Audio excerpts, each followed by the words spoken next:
All right, welcome back to the channel. Crypto Trend Trader with our Sunday evening market look ahead. It is the 4th of July, 8 p.m. on Sunday. And before we get started, I'd like to remind you this is not financial advice. I'm not your financial advisor. These markets are extremely volatile, so please do your own research and trade responsibly. And for everyone out there in the United States, happy Independence Day. The markets are not going to be open tomorrow. Traditional markets, that is. Obviously, crypto will be open like always. So let's jump in here and get it started. Go ahead and start with our 10-year Treasury. Nothing has really changed here. We're basically just hanging on to that level. I spoke about specifically the longer we hung out at this level, the more likely we were to break through it, as we're basically just eating through like the static orders in the books that are holding price up. And each time we've come back down to it, we've gotten less and less of a bounce. So now it looks like we're getting ready to break through it. Our next target, 1.31 to the downside. After that, 1.27. And then somewhere around like that 1.13 range. And again, this is the yield on the 10-year Treasury. So this is going to correspond with the Treasury prices going up. And then also, I want to jump over here. And we're going to take a look at the TLT next. And this is the 20-year bonds.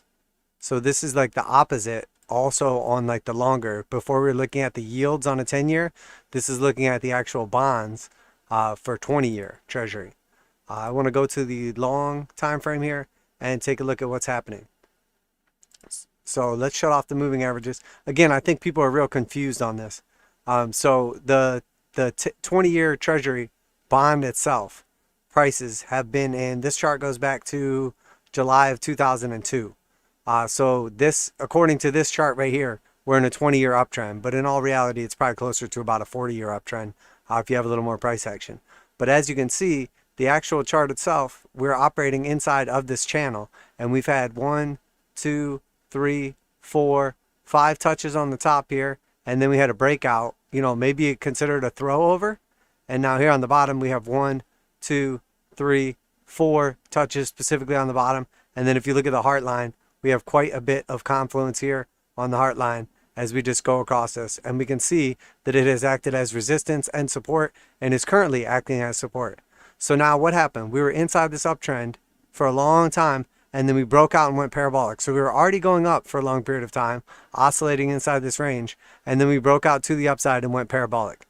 And then that failed. We went parabolic, price went up to $180 from previously it was at like 111 before that little run. And then from then it failed. It got the hard sell signal, broke back inside the channel, so it failed to hold support, came back down to the heart line, and found a reaction rally, a bounce, some kind of support off of that heart line. We have a bunch of red histograms in a row. We're well below the blue slope line on the monthly, and we're getting ready to enter into the bearish control zone. Everything on this monthly chart right now says that we have been in a bear trend now inside of the macro uptrend since March of 2020, and that likely that trend is going to continue based on what's going on here, because typically what happens is after you get a bunch of red histograms and you cross underneath the slope line, eventually that slope line turns red, and then it continues on in that downtrend for some time. So here when we broke down, let's just start back here. Here when we broke up through the top, we came down, we broke through it, we lost the slope line, and then we continued in that downtrend for quite a bit of time after that, like literally a year or two after that. And then same thing happened here. We come up to the top of the range, come down, break down through it, and then again, continue in that trend for, another year afterwards.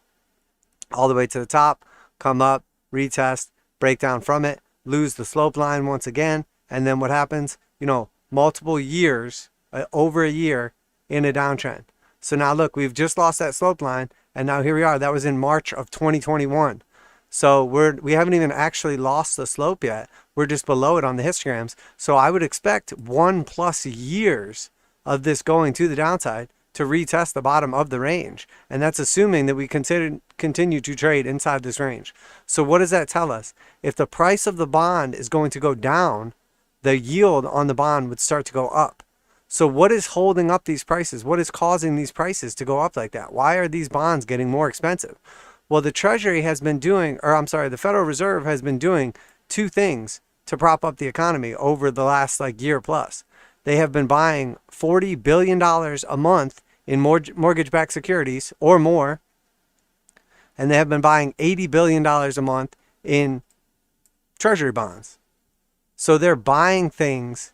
So when there's a limited amount of something and then someone steps in and buys a ton of it, if there's no more supply comes online, the price goes up. So let's think about that realistically. Let's think about that. Okay. So if you have basically a limited number of houses, a limited number of mortgages, or let's just think about something simple. How about just a limited number of chocolate in the economy? There's only so much chocolate in the economy.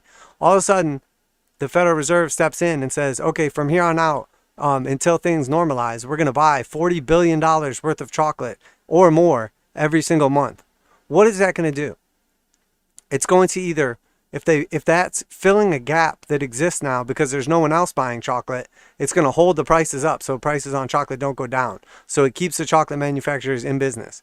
Or if people are still buying the same amount of chocolate and they start buying $40 billion worth of chocolate, there's going to be a limited supply of chocolate. Therefore, you're probably going to see retailers raise their price on chocolate because there's all this extra demand. So there's either going to maintain the demand if there's like air coming out of a balloon, okay, $40 billion worth of air coming out of a balloon or more every single month, and then the Fed steps in and says, we're going to blow $40 billion worth of air back into this balloon every month to maintain chocolate prices. So they keep the balloon inflated. That's going to maintain prices. And then if all of a sudden people start coming out and buying chocolate again regularly, but they keep blowing $40 billion worth of air into this balloon, the balloon is going to start getting bigger and bigger and bigger. It's going to start inflating. So one of two things happens. They're either holding the price up or they're causing a parabolic surge in the prices. So what are the two examples we're talking about right here? We're talking about either treasuries or we're talking about housing market prices. So if somebody steps in and buys $40 billion worth of mortgage-backed securities every single month, what's that going to do? It's going to drive up house prices. So it's literally causing a bubble in the housing market right now. So if they weren't buying $40 billion worth of mortgage-backed securities every month or more, then what would be happening? Well, prices would probably be falling. Okay, so that's pretty simple. That makes sense. Those examples make sense. So what is happening here on the 20-year Treasury or the 10-year Treasury? Well, the prices of the Treasuries are going up, leading up to this going on in March as everyone gets freaked out. And then all of a sudden they start to tank, okay? They start dropping like horribly to the downside. And then all of a sudden, this whole entire time through this process from March of last year, the Fed has been buying $80 billion worth of treasuries. So what would this chart look like if there was $80 billion less worth of treasuries going in? If the price on these treasuries is dropping and that's with the Fed buying $80 billion a month or more in treasuries, what would this chart look like? It would probably just be one giant candle to the downside because nobody would be buying these things. It's only the extra $80 billion that the Fed is pumping into the Treasury market that's holding these prices up.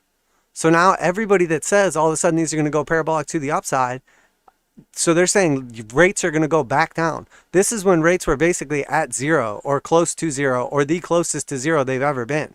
So in order for this chart to go up here, rates have to literally go back to zero or negative essentially.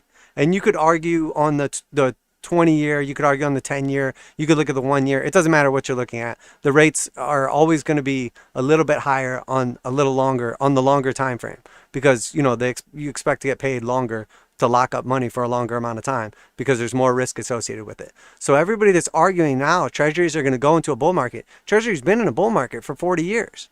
They've been in a bull market for 40 years. Bonds have been in a bull market for 40 years. So all of a sudden they start selling off, not even that bad. They didn't even sell off that bad. This was with literally $80 billion coming into the bond market a month. So if they start tapering off these buys, what's that going to look like? It's going to start going back down again. It's going to keep going back down again. So just think about that for everybody that's saying that all of a sudden treasuries are going to go parabolic and they're going to go to the moon and everything. They already did that. This is when everybody was scared. The treasuries, this was happening in November of 2018 pumping up, and this gigantic breakout right here, this parabolic uptrend, this push up right here, they sold off at first and then they shot up to the upside. That was literally the CVD scare. Everybody ran. They didn't know what to buy, so they bought treasuries, and that forced treasury prices up through the roof. That was the treasury yields coming down as well. So in order to normalize this market, they've been buying a ton of treasuries, because after that initial scare, people started selling off their bonds because they were uncertain of what was going on with the money printing or whatever you want to argue it. So for everybody that's saying that bonds are going to go into a bull market, they're going to go parabolic, this is basically zero rates right here. So in order for it to even return back to like this $180 price level, that's bond yields going negative. So just think about that for perspective here, because I think a lot of people are confused about what's happening. And I'm not saying it's my audience necessarily, but in general, because if you hear enough people telling you something and they're smart, it starts sounding like they know what they're talking about, but they don't. So here we have the cross has taken place on the 821. We've broken down to the 50-55. We've broken down to the heart line, and we have the 200 exponential and simple moving average. Well, where are they at? Right down here at the bottom of this channel. So if we're in a bear trend inside of a macro bull trend, every time we came up to the top of the range, we broke back down to the bottom of the range. Here we got a double test and then came back down to the bottom of the range. Here we went parabolic because of a scare event.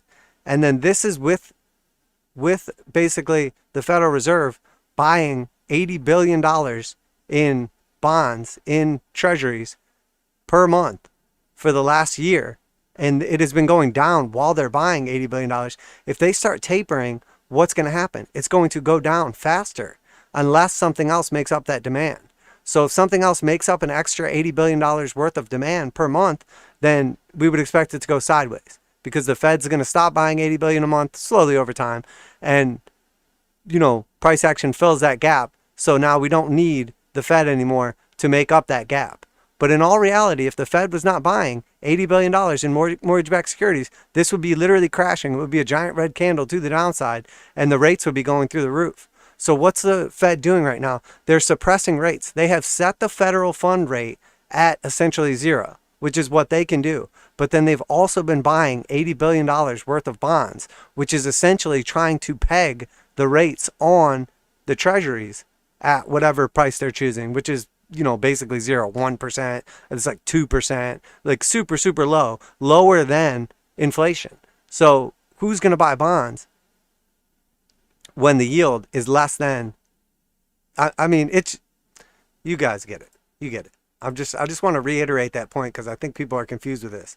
So here on the weekly, we have basically been in this massive uptrend, and now we've come back down and we're retesting the 200 exponential and simple moving average. So what would I expect to happen right here? I expect us to come back up. We're bouncing this level right here and then run into some kind of resistance at the area we're basically at right now, and then probably sell off from there. And this is going to look like, in my opinion, and I'm sure you guys are familiar with this because we've done this quite a bit on the channel, this is going to look like a giant head and shoulders pattern. Somewhere around here, depending on how strong we are. And then what? We come back down here, break down from the heart line, get our measure moved to the downside. Where is that going to take us to? From the head to the neckline, which this is not going to be accurate, but essentially we can just look at what the price action was. If we were at 130 roughly is the neckline, and the top here is like 180, we would expect to lose another $50 in value. So where's that going to take us to? The measure move would be somewhere down here at like $85, $86. That would basically be a push out the top, throw over, and then come back down, and like a massive sell to the downside. Now, granted, we have a bunch of different support along the way, the channel, the moving average, etc. But we need to be careful here. This is literally rolling over. We're losing the slope line on the 200 exponential and simple moving average on this. Now let's go to the shorter time frame here as well.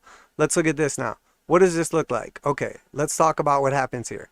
Let's look at price action like history, and then we can get an idea of what's likely to happen in the future. Okay, so we've gone on, let's look at this area right here, for instance. We go on like this parabolic move to the upside, get a big drive, a big stab to the upside, come back down, find support at the 200s, put in a lower high, find support at the 377 and the 528, the white and gray moving average here, put in a lower high, get rejected off the 200, sell down and break down from it. Okay, so now let's look at price action here. What's happening? we have basically done the exact same thing. We put in a high, found support, put in another high, come down, put in a lower high, break down from the 377,528, break straight through it, come back up, retest all our moving averages as resistance. What are we likely to do? We're likely to put in another lower high and then continue to the downside. This is bearish price action on the bond chart, on the TLT, on the 20-year Treasury. Okay, and the only reason it doesn't look exponentially worse than this is because the Federal Reserve is buying $80 billion worth of bonds. And it doesn't matter the time frame, what bonds they're buying. It doesn't matter if they're buying 1 year, 5 year, 10 year, 20 year, 30 year. It doesn't matter. The fact of the matter is that when they're buying these bonds are going to, all the rates are going to say roughly around the same, with a longer time frame having a higher yield, because of the risk. Obviously, if somebody says, hey, I'll give you this much interest if you loan me this money for 1 day, there's like, oh yeah, sure. How much can interest rates change in a day? I'll do that. So if you say, okay, well, I want to borrow this money for 30 years, you say, well, there's a lot more risk. A lot can happen in 30 years. There's a lot of uncertainty. You might die. The world, might change completely. Interest rates might go through the roof. They might drop to nothing. So in order for me to commit to that 30-year time frame, I need to get a much higher yield. So the yields are going to stay roughly pegged to each other within a certain percentage or so, but you're going to see obviously favor towards more yield in a situation that's more risky. Therefore, if it's more risky to tie up your money for a longer period of time, you would expect to make more money on that, so higher yields.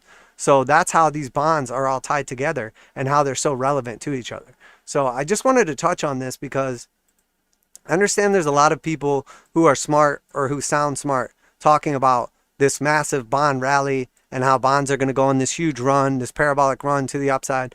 Bonds have been on a run to the upside for 40 years and rates have been garbage. It's the same as if you read a lot of like smart investors from, anywhere up to like the 1980s. If you look at like the standard way you're supposed to set up your portfolio. Oh yeah, 50-50 stocks and bonds, 75-25, favoring bonds to stocks or stocks to bonds based on your age. If you're younger, you take more risk on stocks. If you're older, you take less risk and buy more bonds. Well, that doesn't work anymore because bonds are basically giving you like a negative rate, and they've been basically giving you almost no rate for how long? Therefore, they're like pretty much useless. So that investing doesn't work anymore. So we've basically, through low rates, forced people to go into speculative assets. So people that would normally just be saying, oh, I'll put my money away in a savings account, or I will buy bonds, and just get this fixed rate, even though it's lower, it will at least beat inflation so I can live off of it without taking a bunch of risk. Those people can no longer do that because they're getting a negative real yield because interest rates are lower than what they're getting because of inflation. So if inflation is 5% a year and you're getting 5% a year, you're breaking even. So you're not making any money, you're not losing any money, you're not making any purchasing power, you're not losing any purchasing power. So if real yields are, 2%, what that means is that inflation is 2% and your yield is 4%. So by the time you subtract the 2% out of the 4%, you're still making 2%. Well, with these bond prices, with these bond yields rather, you're netting negative yields. So is it realistic to think people are going to lock up their money for 30 years and make negative, if inflation's at, let's say, 2 to 5% roughly per year, they're going to lock up their money for 30 years for 2% on that? And they're going to just lose massive amounts of their purchasing power? Yeah, that makes tons of sense. That makes perfect sense. So how can bonds go into a bull market when they can't go any higher? They topped out. Unless rates literally go negative, which is, I'm not saying rates will never go negative, but there's nothing in place right now. Rates can't go negative right now. Why can't they go negative in the United States? Well, because who's going to put their money somewhere if it's negative? If you put your money in your bank account and your bank account says, hey, we're going to hold your money for you and we're going to keep it safe. And, every year we're going to take 5% of your money. We're going to steal 5% of your money to keep it safe for you. Who's going to do that? Why wouldn't you just put it somewhere else where it's not negative? All you have to do is break even and you're doing better than negative rates. So in order for you to put negative rates, you have to be afraid something else is going to happen that's worse than paying 5% for somebody to hold your money. So if you have like billions of dollars and you're like, oh, okay, I'm going to put this billions of dollars somewhere. Well, you're not going to put it in the bank. Why would you put it in the bank? Bank only, insures you. FDIC insurance only insures you up to a certain amount of money. So why would you put more than that amount of money in the bank? So if, you're going to be insured for $250,000, why would you put any more than $250,000 in the bank? Because if something does go wrong, they're not going to be able to cover your insurance for it. They're not going to be able to pay you out that money. So you're risking money. You're paying them to risk money that's not covered by insurance. Literally makes no sense. So how could they possibly have negative rates? Well, they have to do it through digital currency. They have to get rid of all the physical currency, or else you'll just not put that money in the bank. So that's the whole idea of like the central bank digital currency, and then saying you have to spend your money by this time, and then we can monitor it, we can tax it, we can regulate it, we can put negative rates on it. If you don't spend this money, it expires. If it's sitting here in your bank account, we're going to take 5%, per year, or 1% per month, or whatever it works out to. But the argument that bonds are going to go into like some massive bull market all of a sudden, it literally makes no sense. Makes no sense.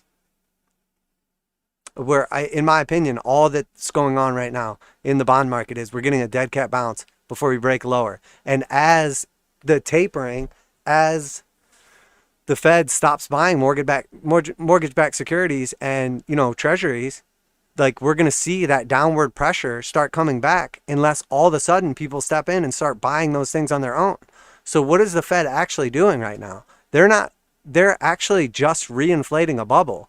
But if they're blowing more air into the bubble than is leaking out through the holes, the bubble's getting bigger. And that's what's happening in the housing market. But in the bond market, they're buying $80 billion a month worth of treasuries, and the bubble's it's still going down. So they're pumping air into this balloon, or you're in a boat and the boat is filling up with water because there's holes in the boat, and the Fed is sitting there with a bucket trying to take as much water in the bucket out. They're taking $80 billion worth of water out per month, and the chart is still going down.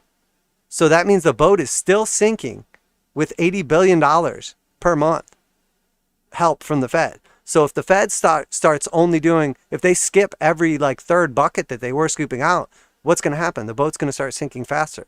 If they stop altogether bailing water out of the boat's going to go Titanic style, like instantly. So that's why they can't taper. That's why they're taking so long. That's why they're so hawkish. They're looking at it like, this thing is going to sink if we stop. Matter of fact, if the market even thinks we're going to stop, it's going to sink. Because right now what's happening? You got the Fed bailing out a bunch of water, and then you have a bunch of other people in the boat that are bailing out water too. Well, if all of a sudden the Fed says, hey, I'm about to stop bailing out water, and they're like, yeah, but we're sinking. And they're like, yeah, but we got to taper, so I'm not going to bail out as much. So guys, get ready for it. Everybody else is going to say, well, why are we going to, if the boat's sinking already and we're bailing out water, and now you're saying you're going to stop bailing out water, I'm going to stop bailing out water too, and I'm going to jump out of the boat, and I'm going to look for something to hang on to because the boat's going to sink. So that's what's going to happen. That's why everyone's afraid of this quote-unquote taper tantrum. If the Fed says they're going to stop doing this, the Fed says they're going to stop bailing water out of the boat, everybody's convinced the boat's sinking. It's already sinking. You can see it happening. You see more water coming in than is being bailed out. So if all of a sudden the Fed says, hey, I'm going to stop helping guys, everybody else is going to be like, well, I'm not going to help either. And then they all jump out too. And then what happens? The boat sinks even faster. So that's what this is all about. That's what the macro picture of all this is all about. So, and people say, well, the Fed can't raise real rates because they won't be able to service the debt. Sure, that makes total sense. We'll end up, the debt to GDP ratio is already ridiculous. It's over 100%, and then we start looking at how much money they take in on taxes, and, can the government actually pay the taxes or pay the debt interest with the taxes they take in, all this stuff. I get it. I get the whole macro argument on everything. I totally get it. But the fact of the matter is the yield right now was still going up when the Fed had the rates, the federal funds rate pegged at zero, at 5 basis points, like whatever, like 0.5%, like whatever you want to argue it at. It's zero. It's 0.5%. It's basically zero regardless. So if the bond yields on the 10-year were still going up when they had it pegged, and when they're doing all these buying of bonds, Why are the yields still going up? It's because they're losing control. The Fed is losing control. So unless they're going to start buying more bonds, they're not going to be able to hold the price down. Eventually, the market's going to catch up. And it's an absolute fact. You know, if you look at market manipulation only works for so long unless it's in the direction of the market. So if I sit here and say, you know, the market, this boat is sinking, I can help it not sink by manipulating it, by bailing out this water, by buying all these bonds. I can help it not sink, but eventually it's still going to sink. But I can only manipulate it for so long, stop it from sinking. But if it's the other way around, if the boat is sinking and then all of a sudden I'm like, well, this boat's sinking, so I'm going to manipulate this boat sinking in the direction of the boat. The boat is going down. I'm going to, instead of bailing water out of the boat, I'm going to reach outside the boat. You know, we're in a little kayak, and I'm going to start taking buckets of water from outside the boat. I'm going to start dumping them in the boat. I'm going to help the boat fill up with water faster. That's sustainable. I can help the boat sink faster. That's realistic, because eventually the boat still goes down. But I can only help the boat not sink for so long without correcting the problem. So you can only manipulate a market for so long unless you're manipulating it in the direction of the market. And even then, it's difficult to prop up a market forever. That's what people like Michael Saylor and Cathie Wood are trying to do. Cathie Wood tries to buy the bottom, buy support, you know, and then tell everybody she's buying support on all these things to stop the price from going down further. But it doesn't work. It only works for so long. If the market still wants to go down, it's going to go down no matter how much she buys, because eventually we're going to run out of other buyers, and it's going to eat through the sell orders, and then eat through the buy orders, and then eventually we go down. We break through support. In the same way that, you know, Michael Saylor is trying to put this floor in on Bitcoin by telling everybody and getting on everywhere and saying it's granite, it's property in Manhattan. I'm buying billions. I'm borrowing money to buy Bitcoin. He's trying to put in a floor for Bitcoin. So if Bitcoin decides it wants that to be the floor, if the market decides it wants that to be the floor, for sure, that could be the floor, and we go to the moon, and Michael Saylor looks like a hero. But if the market decides it wants to go down, all the loans in the world, all the borrowing in the world, all the interviews in the world, all the publicity in the world, all the Michael Saylor getting on, you know, and talking about granite in Manhattan and cyberspace and the only asset and all this stuff is only going to do so much. And then eventually the sell orders eat through all the buy orders and the price dumps. So that's the direction of the market. If it decides it wants to go down, it's going to go down still. If the boat decides it wants to sink, the boat is going to sink still, unless you correct the actual problem, unless there's legitimate fundamentals and technicals that lead that. Unless there is actually more buyers than sellers for a sustained period of time, it's only going to last for so long. So anyway, that's sort of a macro view on what's going on and everything. So now let's look at the Dixie, DXY. What's happening in the DXY? Well, it's very obvious, you know, we're trying to put in a double bottom right here. We're back at resistance. You know, we can look at this as essentially that head and shoulders, you know, left shoulder, neckline, head, neckline, right shoulder. And now here we are retesting that neckline. So maybe we're getting ready to break out to the upside here through that red line, and we're going to get the measure move back up here. Or maybe we come back up here and it's just a double bottom, and this is our double bottom right here with divergence, and we're going to come back up to the same area, and if we get the breakout from there, we'll get the measure move back to the upside, etc. But the dollar is strengthening in comparison to the basket of currencies. So now let's look again. This is the dollar compared to all these currencies. Let's look at a little different of a chart here. Let me switch back over here. All right, so now this is USD to the Canadian dollar. So the Canadian dollar is inside of that same basket of currencies. And this has to do with what I was talking about with someone in the group. So that's why I'm specifically looking at USD to CAD. You know, we topped out here when everybody was real scared in March last year. The dollar went parabolic up to $1.46. That means for every, you know, if you went to the bank and said, hey, I'm getting ready to go to Canada, you know, I need some Canadian money. And they go, oh, okay, great. How much you need? And you say, well, I'm going to give you $100. You give them 100 American dollars. They give you 146 Canadian dollars. Okay. Now, if you go to the bank and you give them 100 American dollars, they give you 123 Canadian dollars. So when everybody got scared, it went parabolic to the upside and you got more American dollars. And then since then, it's been in this downtrend, selling off for, you know, basically a year and a half since then, just getting weaker and weaker. But now that's on the daily. So here, the dollar has been weakening. We had a, you know, parabolic move to the upside, and the dollar selling off. We're below the 200 exponential and simple moving averages. This is bearish, and I'm trying to pick the bottom on a bearish trend. Now let's look at a longer time frame and see what's really going on. So now here's our weekly. What's happening on the weekly? What does this look like on the weekly? It looks like we were in a very long downtrend.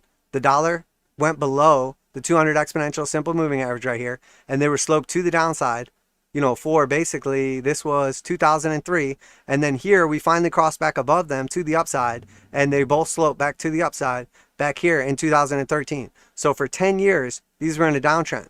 Well, inside that downtrend, we had a high, we had a low, then we have a lower high. So even though we got above the 200 exponential and simple moving averages, we were not considered back in an uptrend on the weekly because, you know, and this is how I determine an uptrend. Not everyone does it the same way, but I have a definable way that works and is tested and proven over time. And you can look at 100 charts, 1,000 charts, and it won't be right every time, but the majority of the time it works. So once we got right here, you know, here's a perfect example of, you know, a false alarm, a false breakout, like a false attempt or a rejection. Here, price action gets back above the 200 exponential and simple moving average. Okay, it gets rejected up here at the 377 and the 528. It's trying to break out. It's trying to push these back in an uptrend, but it fails. So when it breaks back down, we'll notice something that never happened. The exponential moving average moves faster and responds faster because it has a weight on the recent price action over the old price action. So if we're looking at a weekly chart right now, the way the 200 exponential moving average works is it takes into account the last 200 weeks of price action, and then it divides that 200 weeks of price action. It takes every week the closing price action, adds all 200 of them together, and then divides it by 200, and then that's where the moving average gets the print, and that's 1 week worth of moving average. That's the 200 simple, I'm sorry. That's how that works. They all have an even weighting.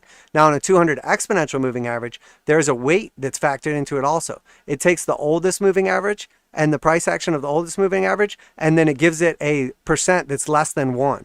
So it's saying, like, this has got less relevancy, therefore it has less weight. And then it takes the most recent price action, which in this case is far above the 200 exponential moving average, and it says this is the most recent price action, so it's going to have a weighting above 1. It's going to be a 1 point, like a multiplier of like 1.5, let's say. So this one is 1.5 times as important as the one that's way back here, you know, which is, let's say, 0.5 is the weight. So it gives more bias, more recency bias, because it says the price action that's happened recently is more important. So it creates a reactive move in this. So we'll see that when we get that stab above here, the 200 exponential gets a slope line to the upside. You see the blue slope line here, the bright one, gets a slope to the upside. But the 200 simple moving average, it does not. It continues on down.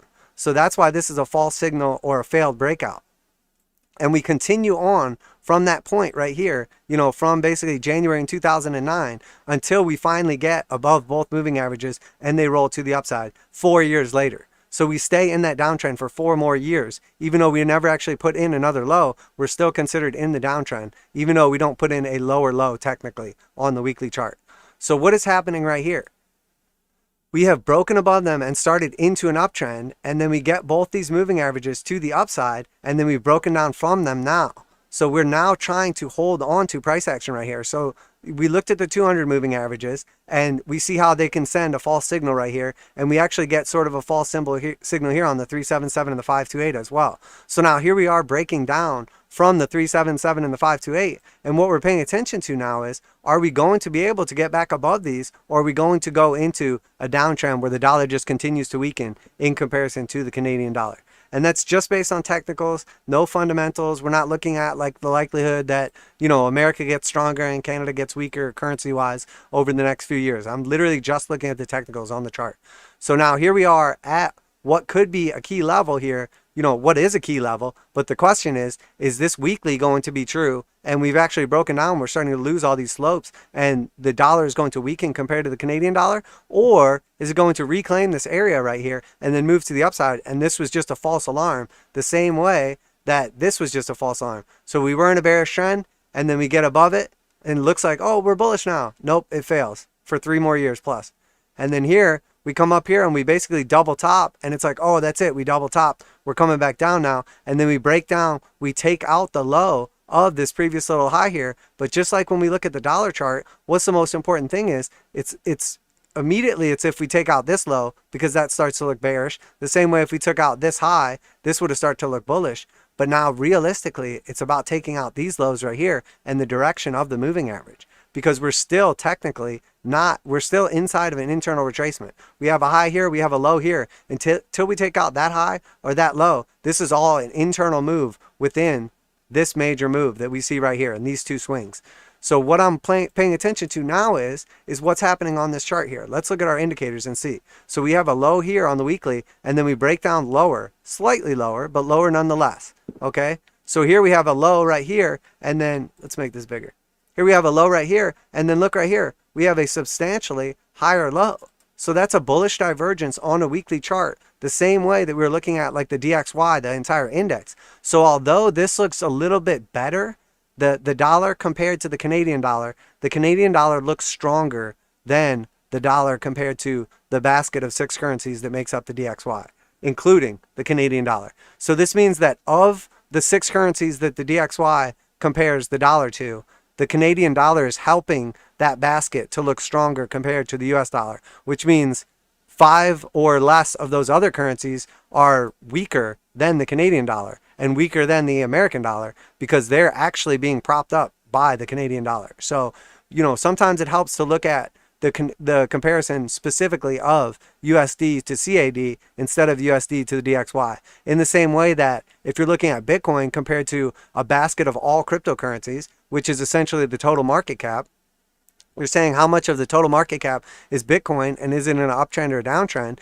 If you then take out all the shit coins and you just say, let's compare it to another crypto, but just one, not a whole basket of shit coins. We just want to look at one shit coin. So we say, let's compare Bitcoin just to Ethereum and see what that chart looks like. And I have a feeling, based on the way Ethereum looks right now, that that chart is going to look a lot better than the Bitcoin dominance chart. And when I say a lot better, I mean it's going to look, Ethereum looks way stronger than the shitcoins does. So it will look worse for Bitcoin, better for Ethereum, or it would look worse for Bitcoin in comparison to the basket of shitcoins, aka total market cap. So now let's look at just one more time frame, and then we'll move on, and we'll go back into normal technical analysis and leave the lecture series.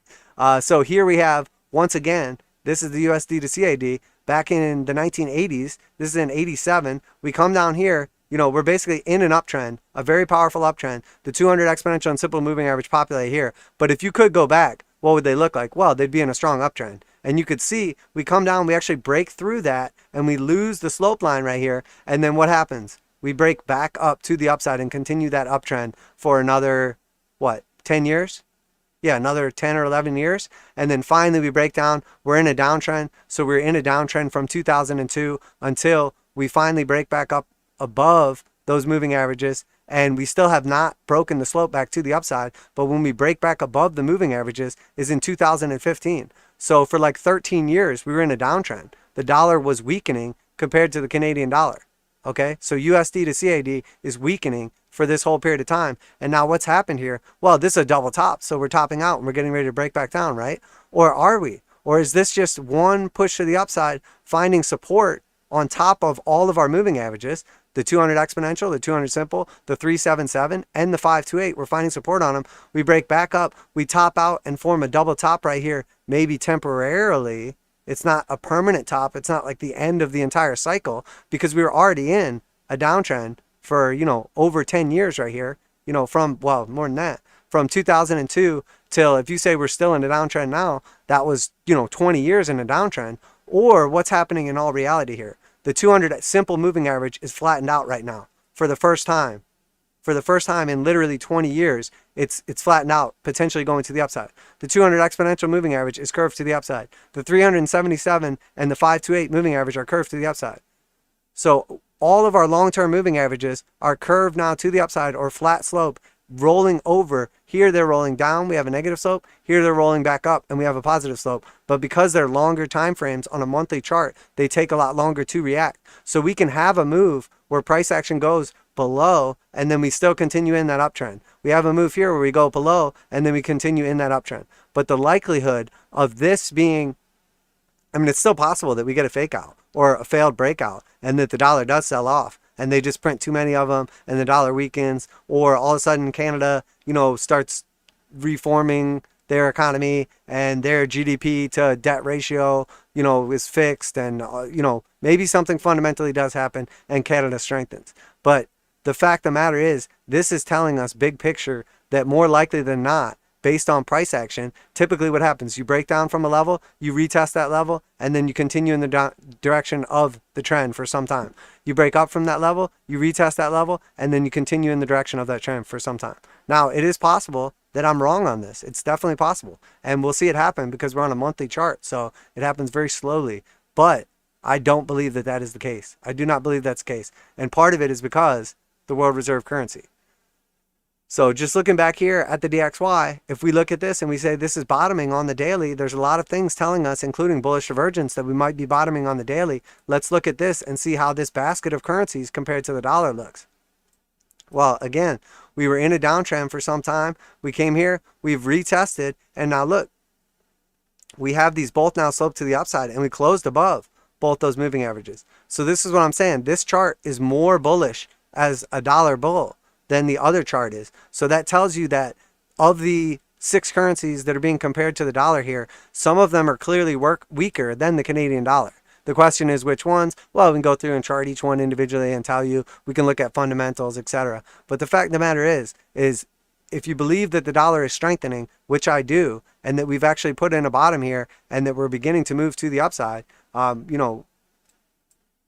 there's good reason for it, technically and fundamentally. So, and again, we'll see what happens. Maybe I'll be wrong. Who knows? But we got a lot of bullish divergence. We're at the bottom of a range inside of the bearish control zone, leaving it, getting ready to cross to the upside, about to get a hard buy signal. So let's see where this next follow through takes us to. Let's see, do we just put in, a triple top right here and then it rolls back over?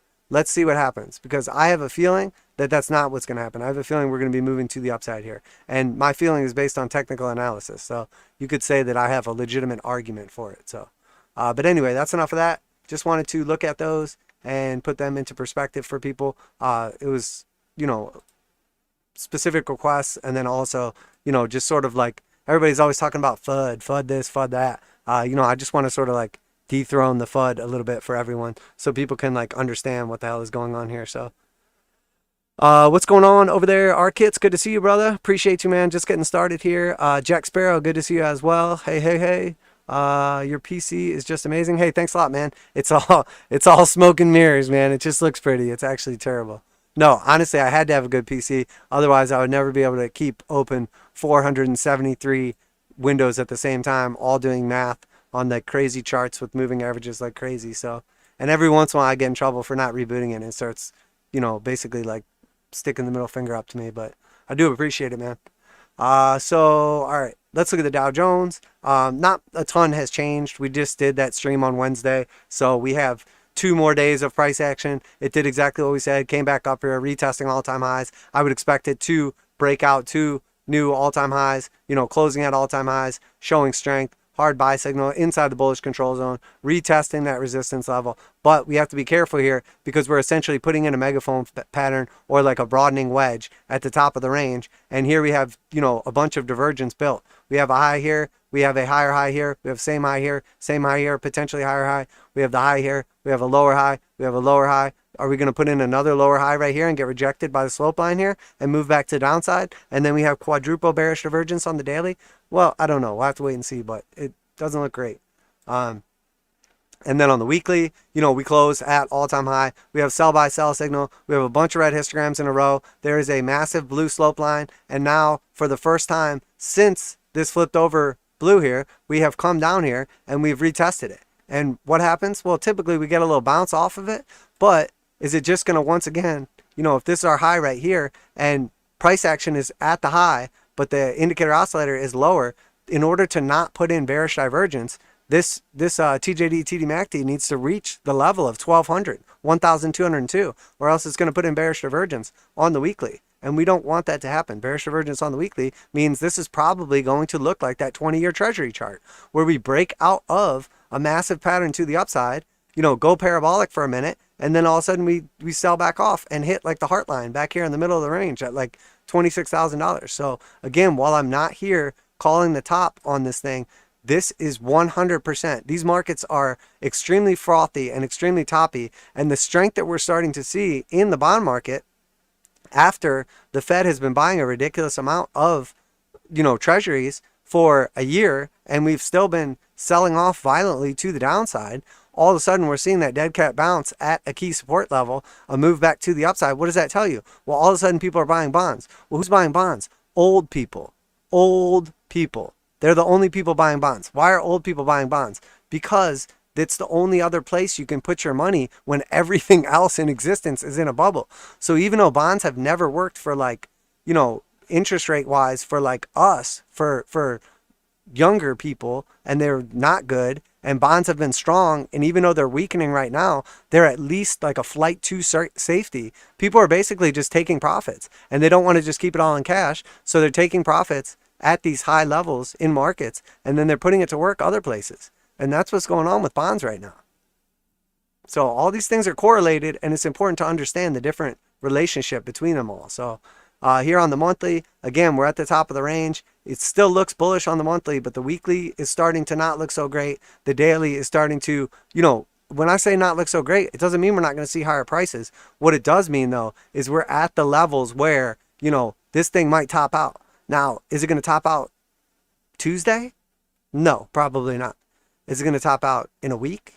Is it going to top out in a month? Is it going to top out in a year? I would say probably yes. I would say realistically that we have less than, I would say with a very high probability that these markets are going to top out within 2 years. I would say with a very high probability they top out within 1 year. I would say with a less high probability they top out within 6 months. I would say with an even less high probability, but also still high, that they top out in the next few months. So the longer the time frame, the more likely these are to top out, or at least go sideways and chop around and not make good yields. And I think that's what the market is saying to us. I think that's what's happening with smart money. So SPY, same thing. We're at the top of the range, potentially getting ready to put in some divergence from this point here. I mean, we got to an extremely high level on our indicator oscillators here, basically at 100. Here we reached basically an all-time high on the indicator oscillator on a daily, 98.52%. Here we're almost at those levels again, but price is already higher. Here we have reached on the TJD TDMACD, what are we at? 6.15. And then here right now we're at higher prices and we're at 2.87. So can this just continue to the upside and we have a new high on price and we have a new high on our indicator oscillators? It 100% can. It definitely can. But look at where we're at in this range. Look at the long time frames and look at this massive channel and where we're at the top of the channel. So is it possible we get a situation like this where we continue up? Yes. And that's what it would look like if we still stay in a bull market for 2 more years. Maybe we pull back, or maybe we don't even get a sell-off. Maybe we just kind of hang out at the top of the range. It's definitely possible. But we are just at ridiculous levels, ridiculous valuations, and more likely than not, eventually something like this is going to happen where we move up to the top of the channel here, we run out of steam, and then we sell off, and then we come back double top. I wouldn't want to be in the markets here in 2000. I was in the market, shit. And I know I didn't want to be there because from 2000 till 2002, we sold off. And then we took another 5 years. So 7 total years from this high to this high just to get back to break even, only to sell off to a new lower low. So now you're stuck in the markets for 9 years. And then by the time you get back to that level again, it's 2013. So this is 13 years stuck in the market with no gains. No gains. If you just held through this, you spent 13 years making nothing. Well, if inflation was 2% per year, roughly, which it was probably more than that, averaged out, if 2% per year inflation and you were stuck in the market for 13 years without using oh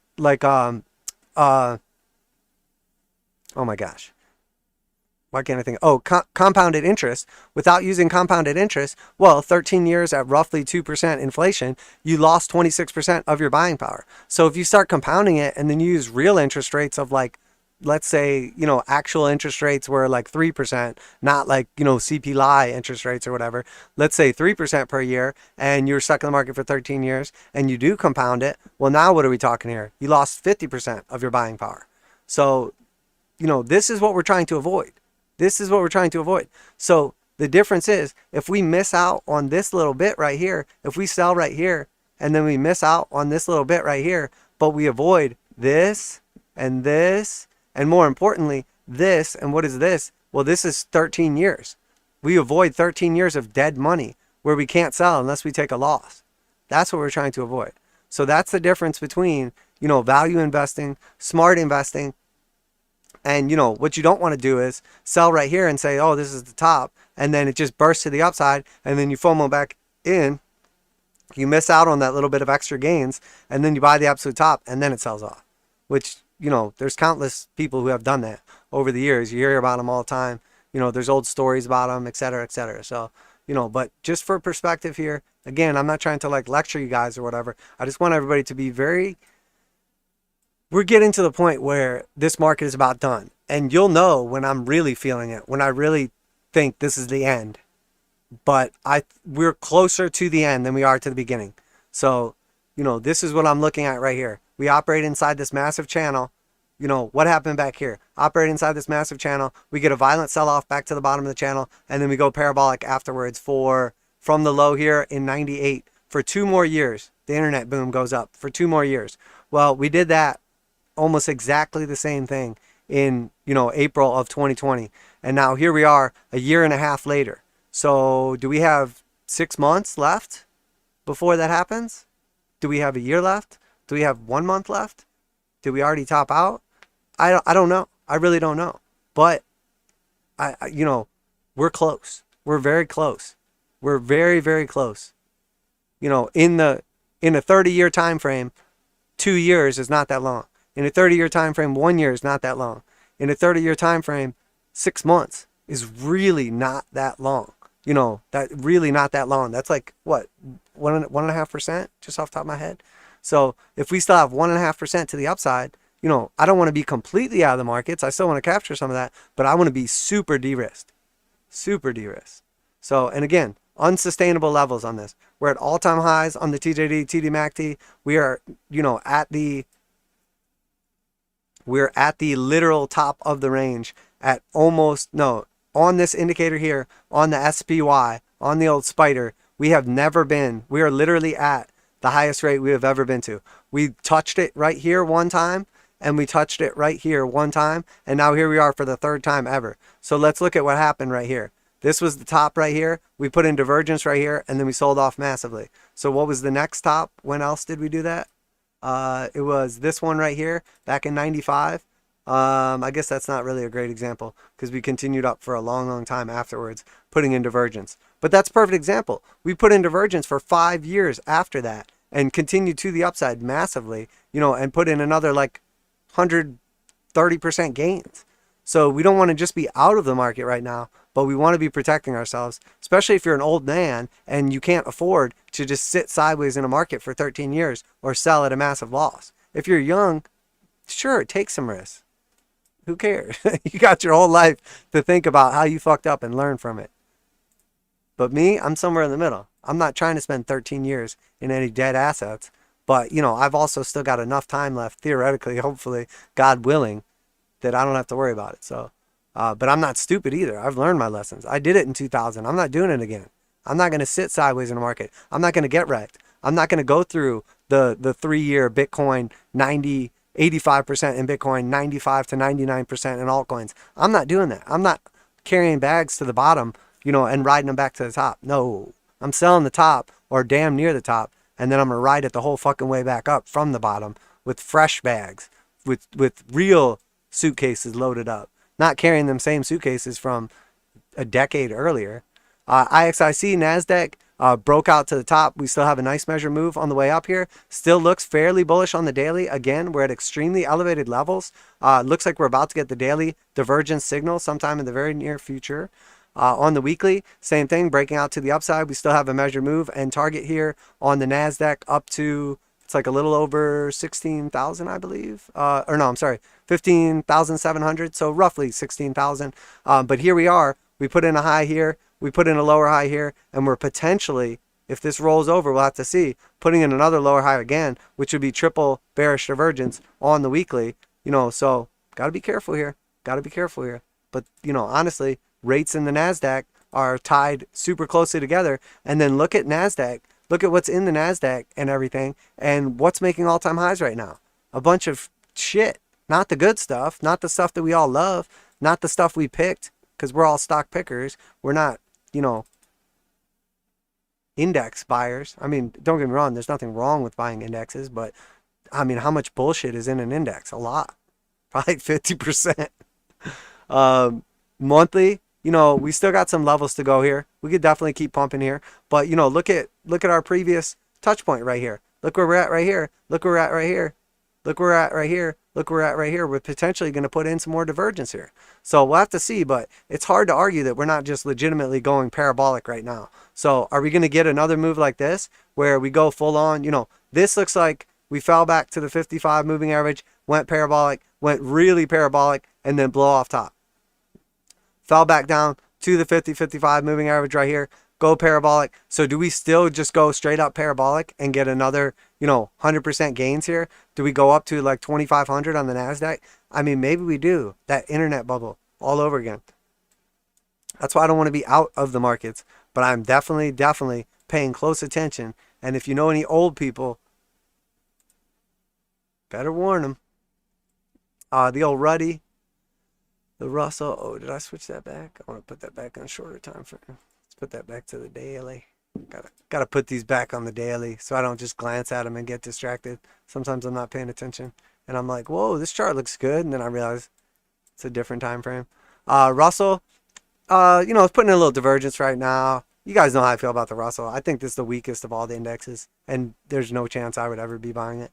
ICLN, you know, we talked about this. It looks decent on the daily and the weekly, but the monthly looks absolutely horrendous. So while I'll be looking for a scalp trade on this over the next like couple weeks or whatever, this looks terrible on the monthly. The monthly is completely losing strength, all reds, sold. You know, it's basically blow off topping right now, and we're getting like a dead cat bounce, and I honestly think that we're going to get continuation to the downside as low as $15, but probably at least down to the 0.5 at like $19. So, you know, and a lot more and more of these charts are looking like this, where they still look decent on some time frames, but they're starting to really look bad on other time frames, and that's not good.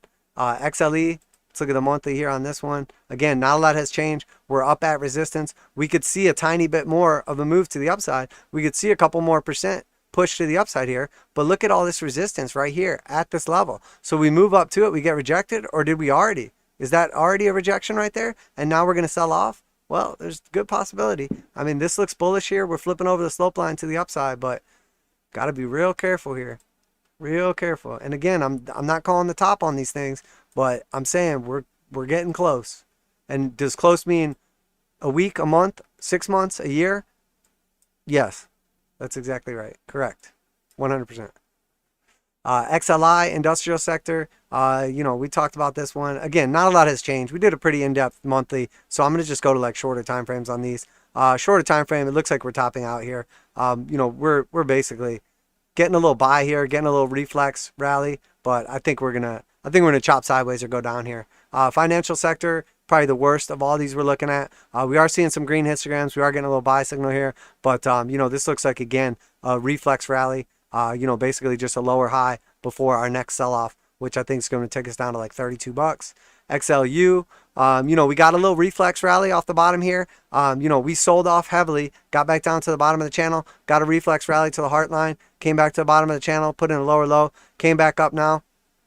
I suspect that we'll put in a lower low than right here, but I'm very confident we'll put in a lower low than right here. So maybe we move back to the top of the channel, but again, I think we continue to operate inside this channel until we don't. We've been inside this channel, operating inside this channel since April of 2021. I think we'll continue to operate inside the channel. We hit right here the bottom of the channel and the 200 exponential and simple moving averages. That's strong support. Eventually we're going to make our way to the downside though, I can confidently say. US oil, you know, oil is, I like oil better than energy right now, but we got to be careful. You know, again, we have got the hard sell signal. We're getting ready to leave the bullish control zone. You know, we're putting in divergence on some of these indicator oscillators. You know, it looks like we're sort of topping out here. You know, we may get a throw over, another push up to the upside. It depends a lot on what happens with OPEC and everything. But overall, you know, crude is not looking, it's looking better than most things, but it's not looking particularly appealing at these levels. but I'm not going to buy tops. I'll buy bottoms when everybody's forgot about something. Again, I'm a value investor. I'm not going to get wrecked. No, thank you. Check, please. CLF. This one is, someone had specifically asked about this, so I want to do a little bit of an in-depth analysis on this one. Cleveland Cliffs Inc. I'm going to take a quick drink, actually.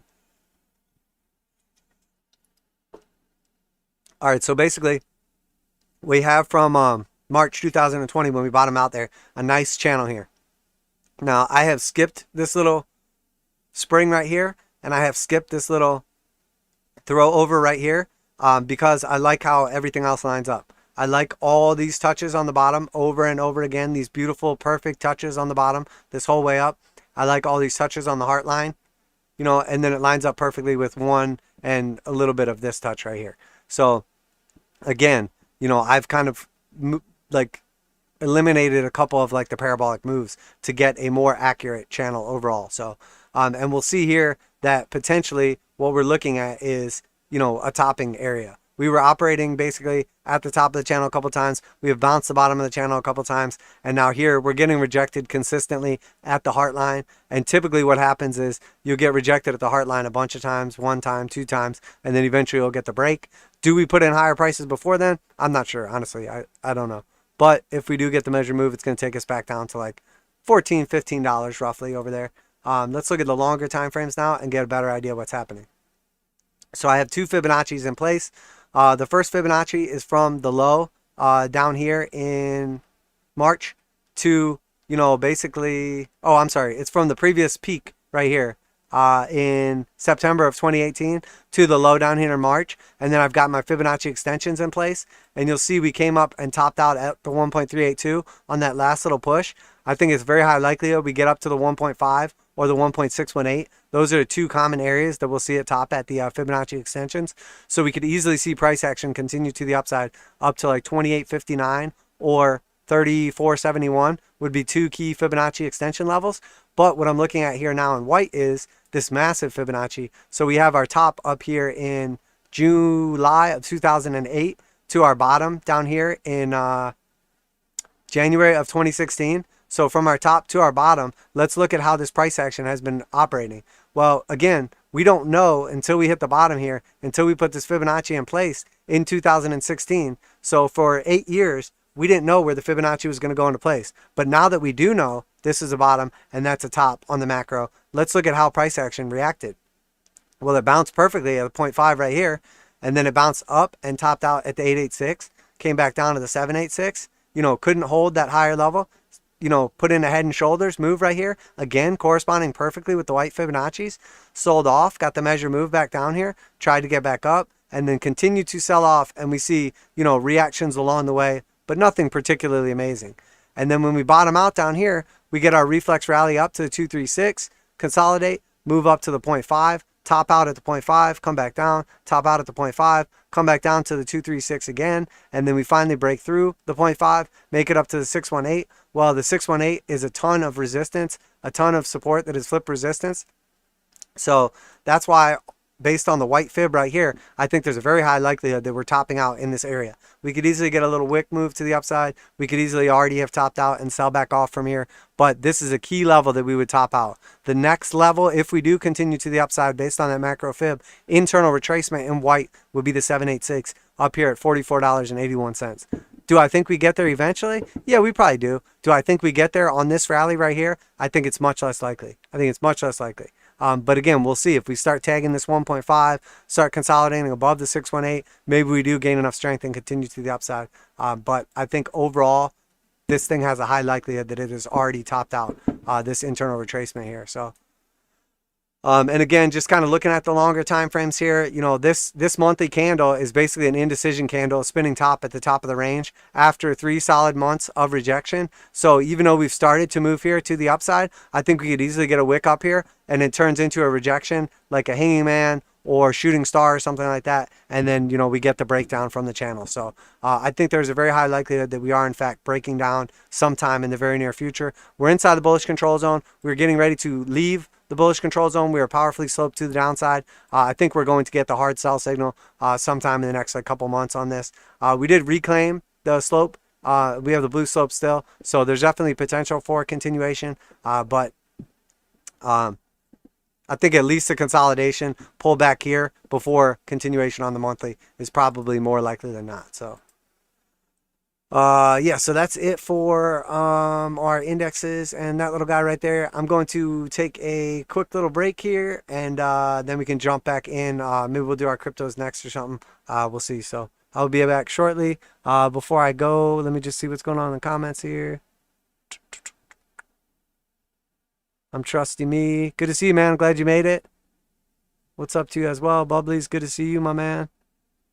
K. Oles, good to see you, brother. Late to the party. Hey, better late than never, my man. Good. Hopefully you're doing good as well. To everybody out there in the United States, happy Independence Day. To everybody else, happy day. I don't know. Hopefully you're having a good day, regardless of where you're located at.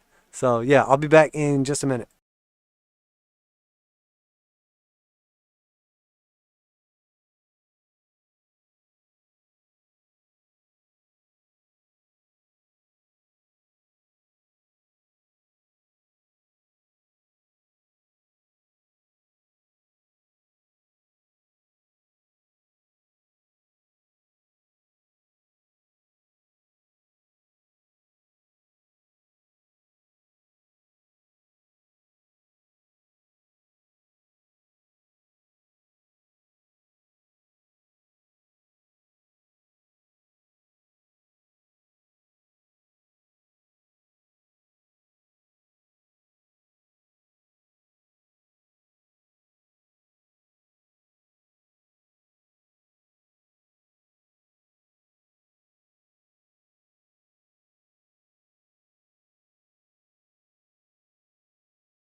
All right, let's go. And if you're just tuning in, remember, this is not financial advice. I'm not your financial advisor. These markets are extremely volatile. Please do your own research. Trade responsibly. Crypto is going to $1 trillion. The dollar is going to zero. And everyone else is right. And I'm wrong about everything. So that's my disclaimer. Bitcoin futures. This is not going to open up until till tomorrow. So, you know, obviously it closed at 34,875, which is right around where we're at right now on spot markets. So I would expect it to essentially just hang out around this area. You know, we had a little volatility over the weekend. We did leave behind a little bit of a gap at 33,400. So I would not be surprised to see it come back down to that level either before or after futures opens at some point in time. How's this chart look overall? Multiple green histograms on the daily above our slope line. If we hang out here long enough, we should curve this back to the upside, which we have already done on our, well, we can go to that in a second, on spot markets. We got the sell. This to me looks like a sell at the bottom of the range. Very unreliable. putting in a bunch of bullish divergence on these indicator oscillators, I think there's a high likelihood, you know, when I say we have a low right here and a low right here, we have a low right here and a higher low right here, higher low right here, and then again, a third one here, which is lower. And then here we have a third touch, all higher, all lower. That is bullish divergence, which I would expect a powerful move to the upside to most likely a lower high, not to a new all-time high, most likely to a lower high. Could it correspond with over here, this little tip at 42,700? Yes, I think there's a high likelihood, at which point in time this would look very much like a head and shoulders pattern. If we can hang out here long enough and just kick it and go sideways, you know, eventually I think there's a high likelihood that we, you know, basically invalidate this head and shoulders, consolidate here for a few months, and then eventually get back above the 200 exponential and simple moving average and then continue to the upside. But right now we have been in a powerful uptrend on the daily. The slope on these slope on every moving average was angled to the upside for quite some time. And then look right here. The 200 simple moving average has now flipped over flat and is angled slightly to downside. 200 simple moving average is still angled to the upside. So there's definitely still some potential on that one. But here the 377 and the 528 have almost all but lost their slope right here, which tells me this trend is weakening. We're losing momentum, and more than likely, no matter what happens right here, wherever this lower high is, we're probably going to the downside. So weekly on the futures market, you know, we still have that 821 cross right here. The last couple times we had the 821 cross, we saw some pretty heavy moves to the downside. We are basically just hanging out on top of the 50-55 moving averages. We're inside the bearish control zone. We got a bunch of red histograms. We have lost the slope line on the TJD, TDMACD, everything bearish on the weekly. And then the monthly, you know, we have basically a violent sell-off here. We have closed below the 8 moving average. We opened below it and closed below it. And now here we have another open below that moving average. So I think more likely than not, we come down here and we touch the 21 moving average at 27,580. I think we're going to put in a new low. We just got the hard sell signal. Just left the bullish control zone. Multiple red histograms in a row on the monthly. Nothing good on this chart. There's absolutely nothing good on this chart. Well, this was all good, but nothing good that's relevant anymore. Everything says down on Bitcoin on longer time frames. Shorter time frames probably up though. So here to spot market on Bitstamp. Again, bullish divergence on this. We have closed now above the 8 moving average right here and the 21 moving average right here. Getting ready to cross them back to the upside. Here we almost had that cross and got rejected. You know, we had a couple false alarms right here. We crossed it back and got rejected and sold off. We crossed it back right here, got rejected and sold off. And now are we just going to get rejected again? It's definitely possible, but I think it's probable that, you know, we get at least some kind of continuation. You'll see we flipped the slope line over here blue, and then we sold back off, and this was a fail, a rejection, went to new lows. I think this is in fact a Wyckoff accumulation pattern here. You know, where we basically have a spring at the bottom of the range, take out the low the same way that we had a throw over at the top of the range here and took out the high, and then we sell off. I think we're going to move back to the upside. Does that mean we're going to new all-time highs? Probably not, but it is possible. But we will see it coming well before it happens. We are still well below the 200 exponential moving average, which has a slope to the downside. We got rejected when we tried to get above it here, got rejected when we tried to get above it here. So more than likely, we come back up to it again, and then we have to see what happens. It is currently at 39,500. What I do like about this chart, hard buy signal, 821 getting ready to cross, multiple green histograms, bullish divergence on the daily, blue slope line on the TJD, TDMACD. Typically we get nice continuation. When we see the slope line flip over blue here and then red and then blue again, we do get continuation. And then here again, blue again, we do get continuation. We also had bearish divergence taking place throughout these points here. But this is much less reliable when the slope flips over, but the price action and the slope do not make it down below the zero line. When it comes down below the zero line, it means that we have used up all our energy to the downside, and we can typically now are refueled and ready for a stronger move back to the upside. So I like it much more, even though this is bearish, it looks like we're potentially carving out a bottom and moving to the upside based on bullish divergence, based on all the things I just mentioned. Could we easily see a pushback down here to like 25,000, 24,000, somewhere around there? We easily could. So I'm not ready to go all in on this, nor would I ever just say all in. But, you know, can't all be Michael Saylor. So weekly 821 cross. You know, we're basically just putting in a descending triangle at the 50s, bearish control zone, you know, flipped over the slope line, all red histograms. Since we topped out back here, since I declared, this is it, this is the top, I'm bearish, we have literally not had one single histogram green since then. We literally had the divergence signal at the absolute top of the range, left the bullish control zone, and we have seen no life from the bulls. The bulls have just been getting slaughtered. The bears are the bears, and the bulls are Leonardo DiCaprio in that movie where he gets mauled by bears. And then afterwards, after he gets mauled by bears, he thinks he's okay and he's going to live, and then the bear comes back and it mauls him again. So be careful the bear doesn't show back up. This is Leonardo DiCaprio right here. After he gets mauled by the bear, oh, I'm almost dead, but I'm feeling better. Nope, you're gonna die. And then he gets pushed back down here again. So we'll see what happens. On the weekly, Bitcoin looks like crap. On the monthly, close down below the 8 moving average. Again, I think we come back down here and test this level at like 27,000. Awful lot of confluence, hard sell, leaving the bullish control zone, multiple red histograms in a row. Not good, not good. Ladies and gentlemen, Bitcoin looks not good. But on the short term, we could definitely see a little scalp to the upside, make a little money, put a little money in the bank, buy something else that does look good. Maybe those mining stocks, maybe some uranium. We'll see. One more Bitcoin chart on the daily. This one is TJD on balance volume, the waddah explosion, and the Fisher Transform. You know, this one, the Fisher Transform, just uses basically momentum and takes into account volume. So as we're like bottoming out here, we still look for divergence on this indicator between peaks and whatnot. A lot of times you will see like an internal divergence take place. So here's a perfect example. We have a very high peak here. We have a lower peak right here, all part of the same move.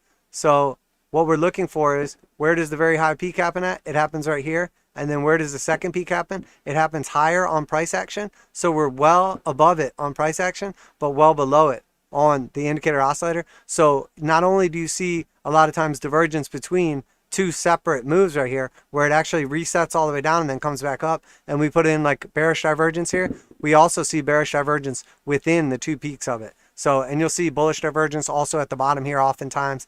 And again, we see bullish divergence taking place between these peaks as well on this sell-off here. So, you know, that's a nice one. The waddah explosion, I've explained this a bunch of times, but just to clarify, I'm going to go through it one more time. What this does is, this takes into account the volume, but it also helps you to see what's going on with the trend. So there's two parts of this indicator. There's the actual volume bars, which are red and orange, or green and darker green, or lighter green and darker green. What they signify is the strength of the move. So the bright green is strong bullish, the dark green is weak bullish. The red is strong bearish, the orange is weak bearish. But this is bearish, this is bullish. And then within that, there's a slope line on this as well. And the slope line itself is telling you when there's a red, when it's red and orange in the background here, and you see these volumes, it's also telling you how much volume is taking place. So the more volume, the more substantial the move is, and we're looking for spikes in volume for potential tops and bottoms.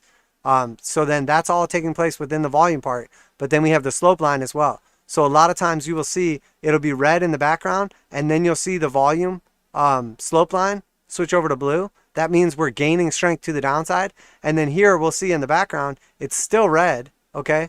It's well above the actual bars of the volume here, but now it's flipping over yellow, which means while we're still fairly bearish and we could see continued downside, it's losing strength to the downside. So the slope is flipping over. So it's very, very bearish and gaining strength, and then it's still bearish but losing strength. And then eventually we start seeing some green show up, and that's telling us, hang on, we might be bottoming out here based on volume. We're seeing a little spike in volume after weak volume through this little area here.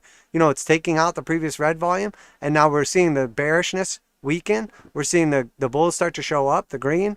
We see a little more bearish pop up here, and then look, we start to see a bunch of green volume coming in. We flipped the little slope over blue right here. So it's starting to look good again. And again, we'll see, during powerful moves to the upside, you see a very strong blue slope line right here. And then it starts losing strength. The bears are gaining strength. The bears are really gaining strength. And then the bears are losing strength. Then the bulls are gaining strength. They're really gaining strength. The bulls are starting to lose strength. The bulls are starting to lose strength. The bears are taking over. The bears are gaining a little strength. The bulls are gaining some strength. The bears are gaining some strength. So you see what's going on here and how that works. We want to see the strongest moves to the downside will be red and orange in the background with a blue slope. The strongest moves to the upside will be green in the background with a blue slope. And then when we see moves like this, they're the transition periods. When it's moving from green in the background, and then we start seeing red show up and we see a yellow slope line, that's the transition period between bullish to bearish. And then again, you'll see once we're in a bearish, and you'll notice the trend, you can see the trend flipping over. This is very clearly a bullish trend with some bearish price action, a bullish trend with bearish price action, a bullish trend with bearish price action, tongue-tied. And then here we'll see this is a bearish trend with bullish, or consolidation price action, a bearish trend with bullish price action. But overall, the trend is determined by the color of the background and the blue slope. So when we see whatever the blue slope is, whatever's behind it, that's our trend. So, and you'll see, how that corresponds to price action. This was all bullish and powerful. This was a consolidation. And then we see more bullishness, and then we see consolidation, more bullishness up here. And then when we start topping out, you'll see we come back down here. And now we're starting to see a bearish trend takes place, bullish consolidation, bearish trend takes place, and you see it corresponds perfectly with the slope line in the background. So what is taking place right now? What's happening right now? Well, this is a bearish downtrend, and then now we're getting some bullish or sideways consolidation. So while I can see there's potential for an upside move here, it is still an overall predominantly bearish trend. And then the on-balance volume, I've explained exactly how this works multiple times. The blue represents more buying than selling based on price action and volume multiplied. And then the purple represents more selling than buying. And then the slope line represents the overall trend. If there's a trend of more buying taking place or trend of more selling taking place, 95% of the time, this should be in a blue slope on an asset, or a green slope on an asset, because you're assuming that that asset or that company or whatever you're looking at is becoming more valuable over time. If it's in a red slope for a continual long period of time, it means whatever you're looking at is probably dying. So don't put this on XRP's chart. It's not going to look nearly as good.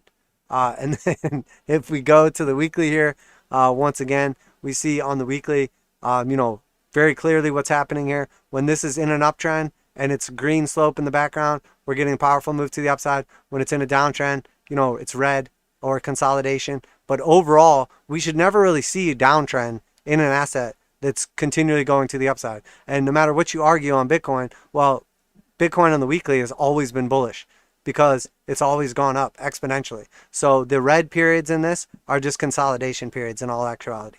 And then the same with the waddah explosion. Overall, we're seeing blue slope in the background. When it peaks out, we're seeing yellow. Even though we see all this red in the background, the red and orange here, we see very little strengthening to the downside. We see very little blue slope line throughout this. It's more like a consolidation, quote unquote, bear market on the weekly. And then again, we see powerful move to the upside through this, and then consolidation period. And then we see another parabolic, powerful move to the upside. And now here we're seeing something we don't often see, but we typically see, this transition from all this green and a blue slope line to all this red and a yellow slope line with little hints of blue. That's a bear market. That is a multi-year bear market, over a year of bear market action right here. So then here we see that little mini bull market, and then we see another year of sideways, bearishness. And then here we see a parabolic move to the upside. And now here we're seeing equal match volume. Here we see massive more green volume and then much less red volume. Here we see much more green volume and then some decent amounts of red volume. And then here we see a massive amount of green volume. And for the first time ever, we're seeing a massive amount of red volume, and this slope line is flipping over, which tells me there's literally potential for this to be the end of a 5-wave structure. And we might see something take place here we've never seen before, which is this selling down below the previous all-time high of the previous 4-year bull cycle. So again, if this happens, this is literally a change in something happening we've never seen before in Bitcoin. Okay, on a weekly chart, on a monthly chart, ever. So we need to be very conscious of this, because this is how people get wrecked. Because we went over the targets and talked about this based on Fibonacci's, and we did a deep dive on Bitcoin and what the actual bearish case could look like. And the real bearish case for Bitcoin is like $1,300. It really is. So like it, hate it. I'm sure some people are going to tune out right now. That's fine. That is 100% fine, because I'm not saying that we're going to $1,300 on Bitcoin ever again, but I'm saying there's a legitimate argument, there's technical analysis, and there are reasons to say that it's a possibility. So even if it's a 5% possibility, do you want to be 95% prepared to the upside and 5% prepared to the downside, or you want to be 95% prepared to the upside and 0% prepared to the downside? And if that 5% happens, you're completely fucked, because you Michael Saylor'd it. So I do not want to be in that situation. But again, that's up to you. I don't care what you do. You do whatever you want. I'm here to help. Not like the government either. I'm actually here to help. And again, let's look at our monthly chart now here and see what happens. We have a massive green peak. We top out here. We see bearish divergence, between these two peaks. And then we see a bear market, sells off and turns red the whole time. And then finally we go back into another bull market. We peak out here again. We see a bear market, flips back over. When this bottoms out in the same area down here, we then go back into a bull market. Where do we top out here? Well, this little area, this little area, this little area. So are we likely already topping out? Yes. Is it possible we get a scenario like this, though, where we curve back up here and then top out at a lower high, and then we get bearish divergence, but we get a new high on price action? It is 100% possible. It is 100% possible. Is it likely? Sure, it's 50%. 50% of the last 2 times it happened, which is the only 2 times we could look at. Half the time it did that, half the time it didn't. So I would say you could flip a coin on whether or not this puts in a new high or not, based on Fisher Transform. Now let's look at the waddah TAR explosion. We see we have a peak here, and a potential peak here. Let's look at the waddah TAR. We have a peak here, blue slope line for months all through here. We lose it, and we see yellow slope line and a bunch of red price action. We see that little mini bull market take place right here. Tiny little blue slope, and then yellow and blue slope kind of flipping over here. And then we see a parabolic bull market here. And then now look what's happening. We see this yellow has flipped over now. The bull market is over, potentially.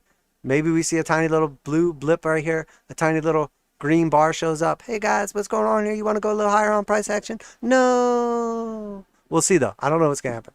But look, we're seeing red show up right here. So maybe we do see one more little green. Maybe we do see, a little dead cat bounce. Leo gets back up and he lives, even though the bear mauled him, came back and mauled him again. He lives. He gets a little bounce, but eventually we're going lower, more likely than not. So, okay, so that's these indicators fully explained on the daily, weekly, monthly, and also if you've never seen The Revenant, spoiler, it's too late now.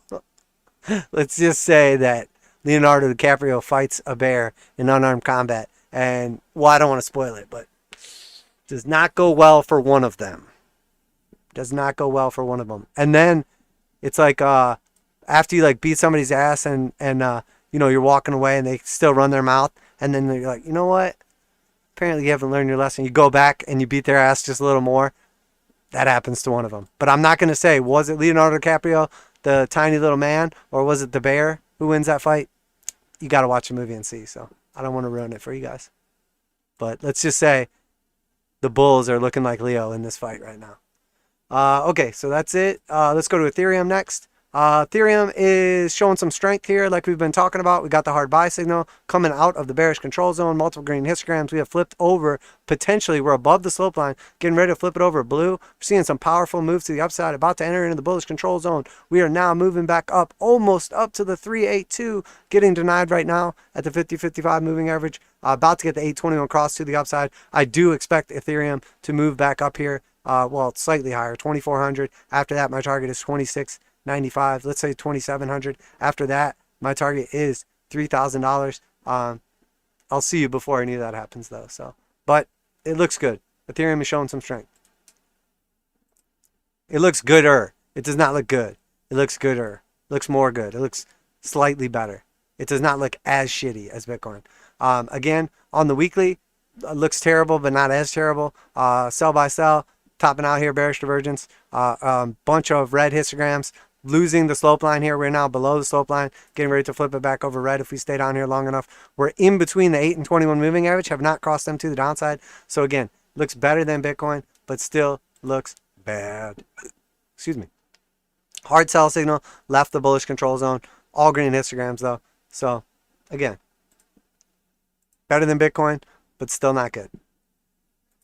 Dogecoin, Los Doges. Let's be real here, guys. Doge is, this price action on Doge since Elon Musk went live on Saturday Night Live, Dogecoin is dead. It's like the worst crypto right now. It's like literally the worst crypto. I mean, I take it back. Greg Manarino's Dash is the worst crypto ever in existence. But Doge is like second right now. I mean, it's literally just barely hanging on. We have broken down from key support. It has seen almost no breakout. It basically went sideways through a key resistance and has seen no price action move to the upside. We did get the hard buy signal. Since then, nothing has happened. We do have multiple green histograms in a row. About to potentially flip the slope back to the upside, and nothing. So is there a scalp position to be had on Dogecoin back up to like 35 cents? Yeah, maybe, but to tell you the truth, this thing is underperforming so bad. Why not just buy literally any other crypto ever? No, not literally. Why not buy 95% of the other shitcoins out there that are going to perform better or already performing better in this short period of time? Chainlink, hard buy signal, broke through that resistance. Multiple green histograms. Looks like it's getting ready to push up here. Still well below 200 exponential and simple moving average. Still well below the 821 cross here. It's in between the 8 and the 21. If we hang out here long enough, these things will tighten up, and then we'll get that little Coinbase burst to the upside. How far up does it take us? Well, probably like $24 to $26. But again, Link looks weak. Looks weak. Uniswap, same thing. Hard buy signal. Bunch of green histograms, getting ready to flip the slope over. Already back up at the 200 exponential moving average. Next target is 200 simple. We're getting a death cross right now. Does that mean the bottom is in? Does that mean we're going way lower? Well, it's a lagging indicator, so your guess is as good as mine. But if we do get that push back up here, we do break through. If we hang out here long enough, I would expect this thing to burst back up to $23. So another 15% to the upside. Would I rather buy this or Dogecoin? I would rather buy this. Could I say that for damn near everything? Yes, correct. 100%. I'm investing in Dogecoin. You are speculating on a piece of shit. That is what you're doing. I'm not saying I haven't made money on Dogecoin, but you are not an investor. If you're buying Dogecoin, you are not an investor. I repeat, you are not an investor. If you are buying AMC, you are not an investor. You are a speculative moron. But you could get rich off it for sure. But you are a speculator. And I would rather speculate on something with good fundamentals and technicals. Polkadot looking weak here, showing some bullish divergence here once again. Hard buy signal, a bunch of greens, well below the exponential and simple 200 moving averages. Still couldn't even get above the 8 moving average. This is one of the weaker cryptos. If this gets a push back up, 21 is at like 17.25. After that, maybe gets back up to $22. I mean, that's a substantial move, but this thing is underperforming like a mofo. Now, it had a great run though. Boss, but it's over. BNB looking good. Looking fucking good. For all the shit in the crypto space, BNB looks good. It is actually above its 200 exponential and simple moving average. It is in between the 8 and 21. Next target to upside 351. Multiple green histograms in a row above the slope line. Hard buy signal coming out of, didn't even get down to the bearish control zone actually. Bullish divergence. This is one of the better looking cryptos. It's one of the least ugly cryptos. It's like walking into a room and there's a bunch of ugly girls and your friend's like, hey man, which one's the best looking? And you're like, they're all ugly, but that one is the least ugly. That's what crypto looks like. Or guys. I mean, I'm not here to tell you guys who you can like and love, but let's be real. The majority of you probably looking at women. And ADA Cardano, 821 has crossed to the upside. This one looks pretty good, well above the 200 exponential and simple moving average. Hard buy signal, bunch of green histograms, crossed back over the slope line. Cardano looks good, man. Honestly, the one thing holding back Cardano right now is probably George.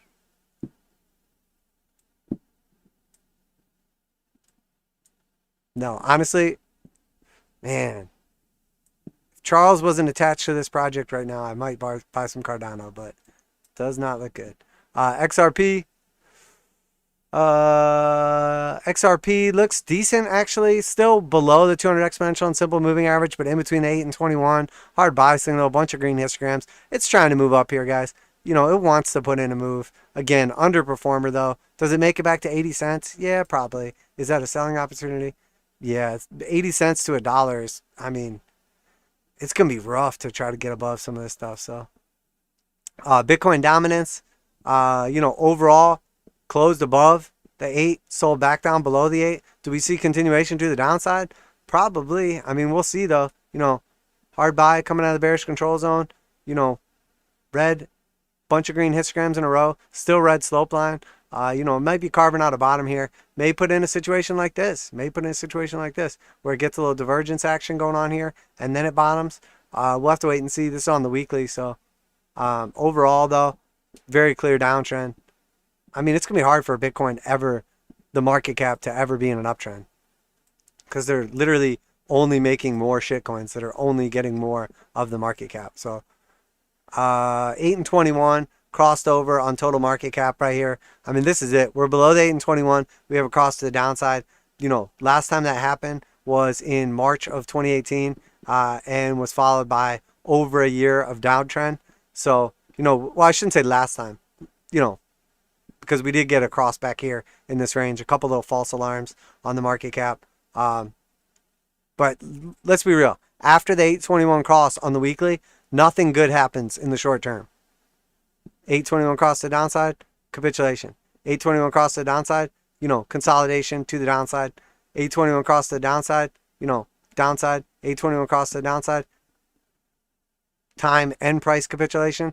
So 821 cross to the downside, based on the last 5 times it happened, I would say time or price capitulation is likely, and we're probably going to be less than $1 trillion very soon. We're at 1.4 trillion right now, and we're going to less than 1 trillion very soon. Sell by sell. Bunch of red histograms in a row, about to lose the slope line, about to enter the bearish control zone. Crypto looks like shit. Coinbase, you know, we got the breakout to the upside, got the push up, underperformed, measured move, hit the 50, 55. I mean, these things barely even existed for like 2 days before they acted as resistance and shot down price. We did get the 821 cross to the upside for the first time ever on the daily Coinbase chart. Bunch of green histograms in a row. It's above the 0 line. We got the buy signal coming out of this break. Coinbase looks decent. This to me is our pushback down to a potential entry. This is going to go in the, it's going to go in this week's trades. It's Coinbase. Took the entry back here. Going to take another entry on this one. Riot blockchain. Look, there's a bunch of stuff going on about how China had to close down all its miners and they're all moving places and it's the best time ever to mine. There's a shortage of semiconductors and they're extremely expensive. Where are you going to get miners from? Where are you going to get miners from? Where are you going to get video cards from? The only people that are saying this is the best time to mine Bitcoin are absolute morons. Any other time ever was the best time to mine Bitcoin until now. Yes, the difficulty adjusts. Yes, there's a bunch of Chinese miners shut down. So if you already have a mining farm set up, yes, you will have a larger piece of the pie. If you picture Bitcoin, you know, block as, or let's say Bitcoin mining as a whole pie, and then all of a sudden you take away 50% of the mining and you say China just cut off 50% of the mining. So now there's the same amount of pie and half as many miners. So now we each get more of the pie. Yeah, sort of. That's sort of how it works. That is sort of how it works. The difficulty adjusts so that we don't mine any faster. So it still takes roughly 10 minutes for a block. Every 2 weeks it adjusts. So it's still just as difficult, even though the difficulty has gone substantially down in hash power. you're going to get more rewards overall, a bigger piece of the pie. But let's also remember that the majority of, there's a lot of metrics that people look at and go, half the miners closed down. That's it. Well, there's things called mining pools in crypto. Mining pools. What a mining pool is if you turn on a miner and you just mine at your house and you try to mine Bitcoin, you might mine Bitcoin for 20 years and never find a block because your computer's not strong enough on its own. So a bunch of people get together and say, hey, we can't push a truck on our own, so let's get together and we'll push this truck. Okay, cool. So the 5 of us will put all our miners together, and then together we have a higher probability of moving this truck. Doesn't mean we're going to be able to move the truck, but we have a higher probability. That's how mining works. That's how these mining pools work. A bunch of people team up and put their hash power together, and then they split the reward when they do find a block. So the more people that are in it, the more hash power that's in it, the more likely they are to succeed in finding a block and getting the reward. But if you have a single miner on its own, you may never find a block. Or maybe you just get lucky and find a block right away. But the likelihood of that is extremely low. So when you see a huge percentage of mining is in China, 50%, well, is that really 50% of the mining is in China? Or is that 50% of the mining pools are based in China, so it looks like all that hash power is coming from China, but after they shut down the mining pool or after they shut down those miners, you actually just see a bunch of that hash power switches over into a different mining pool. Well, it's both. It's both those things. But why is no one talking about the second one? Why is everyone only talking about the first one? Because people are stupid. And all you ever hear is one-sided arguments from crypto people. I'm the only person in crypto that I have ever seen that like loves crypto, but also uses technical analysis and real life and argues both sides of it. And sometimes I even argue more bearishness because no one else is arguing bearishness. I wish for once other people could be bearish so I could be the perma bull. It would be so nice if I got to be the good guy, but instead I got to get on and call everybody's kids ugly because nobody else is going to do it. But look, you can get the truth from me, all right? If your kid's fucking ugly, I'm going to tell you. If your wife's ugly, dude, hey, don't ask me because I'm going to tell you the truth, all right? Just say, is she a good person? Does she have a good heart? And I'll give you the God-honest opinion. But if your wife's ugly, man, don't look at me and say, hey, is my wife ugly? Wink, because I'm going to be like, yes, and I'm going to wink back if she is, okay? Because I'm here to tell you the truth. I'm not here to make you feel good about yourself. Riot blockchain. It looks decent. You know, I think a lot of this is driven on the anti-FUD, which is that all the miners are shut down and now everyone's going to get more corn and China's out of the equation and we're winning. Yay. Really, it's based on technicals that we broke out of a channel and we're finding support right here. And the measured move is up here to $53. So is there a trade in the works here? Yeah, I think there's a legit trade to be had here. And I'm probably going to take this one this week too. If this level holds right here, 35% to the upside, 9% or less to the downside, I like that. You know, we could argue that you could put like a real tight stop on this, and if we break below the 382, you know, we get out of this. But I like this potential back up to the 618. Could we get rejected again at this same level here? Well, I think we already got rejected there, and it's coming back down, and then I think we'll get a push back up to the 618. And could we get an underperforming measure move and not get the full big blue arrow right here? We definitely could. We definitely could. But overall, looks decent. I think there's a decent probability that this works out. And you know what? We don't need a great probability because we have a 35% reward if we're right and 9% risk if we're wrong. So we can take this trade 3 times in a row and we only have to be right 1 time and we win. So I like my odds. And then the weekly. You know, weekly, we're leaving the bearish control zone right now, potentially getting ready to cross this to the upside. 2 green histograms in a row. I like this. We've broken out of a clear descending channel resistance right here. I like it. I like it. Crossing the 821 back to the upside, finding support here. So, yeah, this is on this week's trade list. Winner, winner, chicken dinner. Could this fail, though? 100%. Bitcoin's going to 0. It's rat poisoning. MicroStrategy. Yeah, I'm not even I mean, do we even want to look at this one, guys? We know what's going on here. I talked about this one. Looks decent. It's getting the 821. Getting the hard buy signal. You know, looks decent.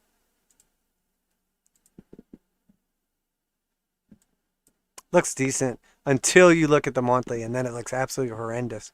Hard sell signal, still above the 8, but we did flip over the parabolic SAR to the downside. Still green histograms, but I don't know, man. There's a scalp in play here, I think. I think we even talked about it, but again, I'm not interested in this. I have no interest in this. Came back up here perfectly, topped out at the 236. We could easily get a move up to the 0.5, 736, maybe the 618. There's a lot of resistance to this level. And honestly, like, I think a lot of people are just tired of Michael Saylor doing the same interviews over and over again, saying the same shit over and over again. I think we're seeing some bearish divergence showing up over here, not here. I don't know. We'll see. Speaking of meme stocks, GME. GME looks great. It does not look great. Hard buy signal, bunch of red histograms in a row, losing the blue slope line here. I think these meme stocks are getting ready to die. We'll see what happens. AMC you at like $40 if this thing doesn't get some strength. We have basically this massive uptrend since $10 where the 8 and 21 have only been diverging from each other, getting further and further away. And now here they are converging, getting closer and closer together, tightening up at the end of a pennant that everyone's bullish on. Is it possible it breaks out to the upside? 100%. Does it look like shit? Yes, it does. Hard sell signal, top of the range, sell by sell, leaving the bullish control zone, getting the hard sell signal, all red histograms in a row while we go sideways, losing the slope line. Histogram is below the slope. Get ready to get wrecked, Abes. You guys are going to be sorry if you didn't cash out your bananas. Going to be real sorry real soon.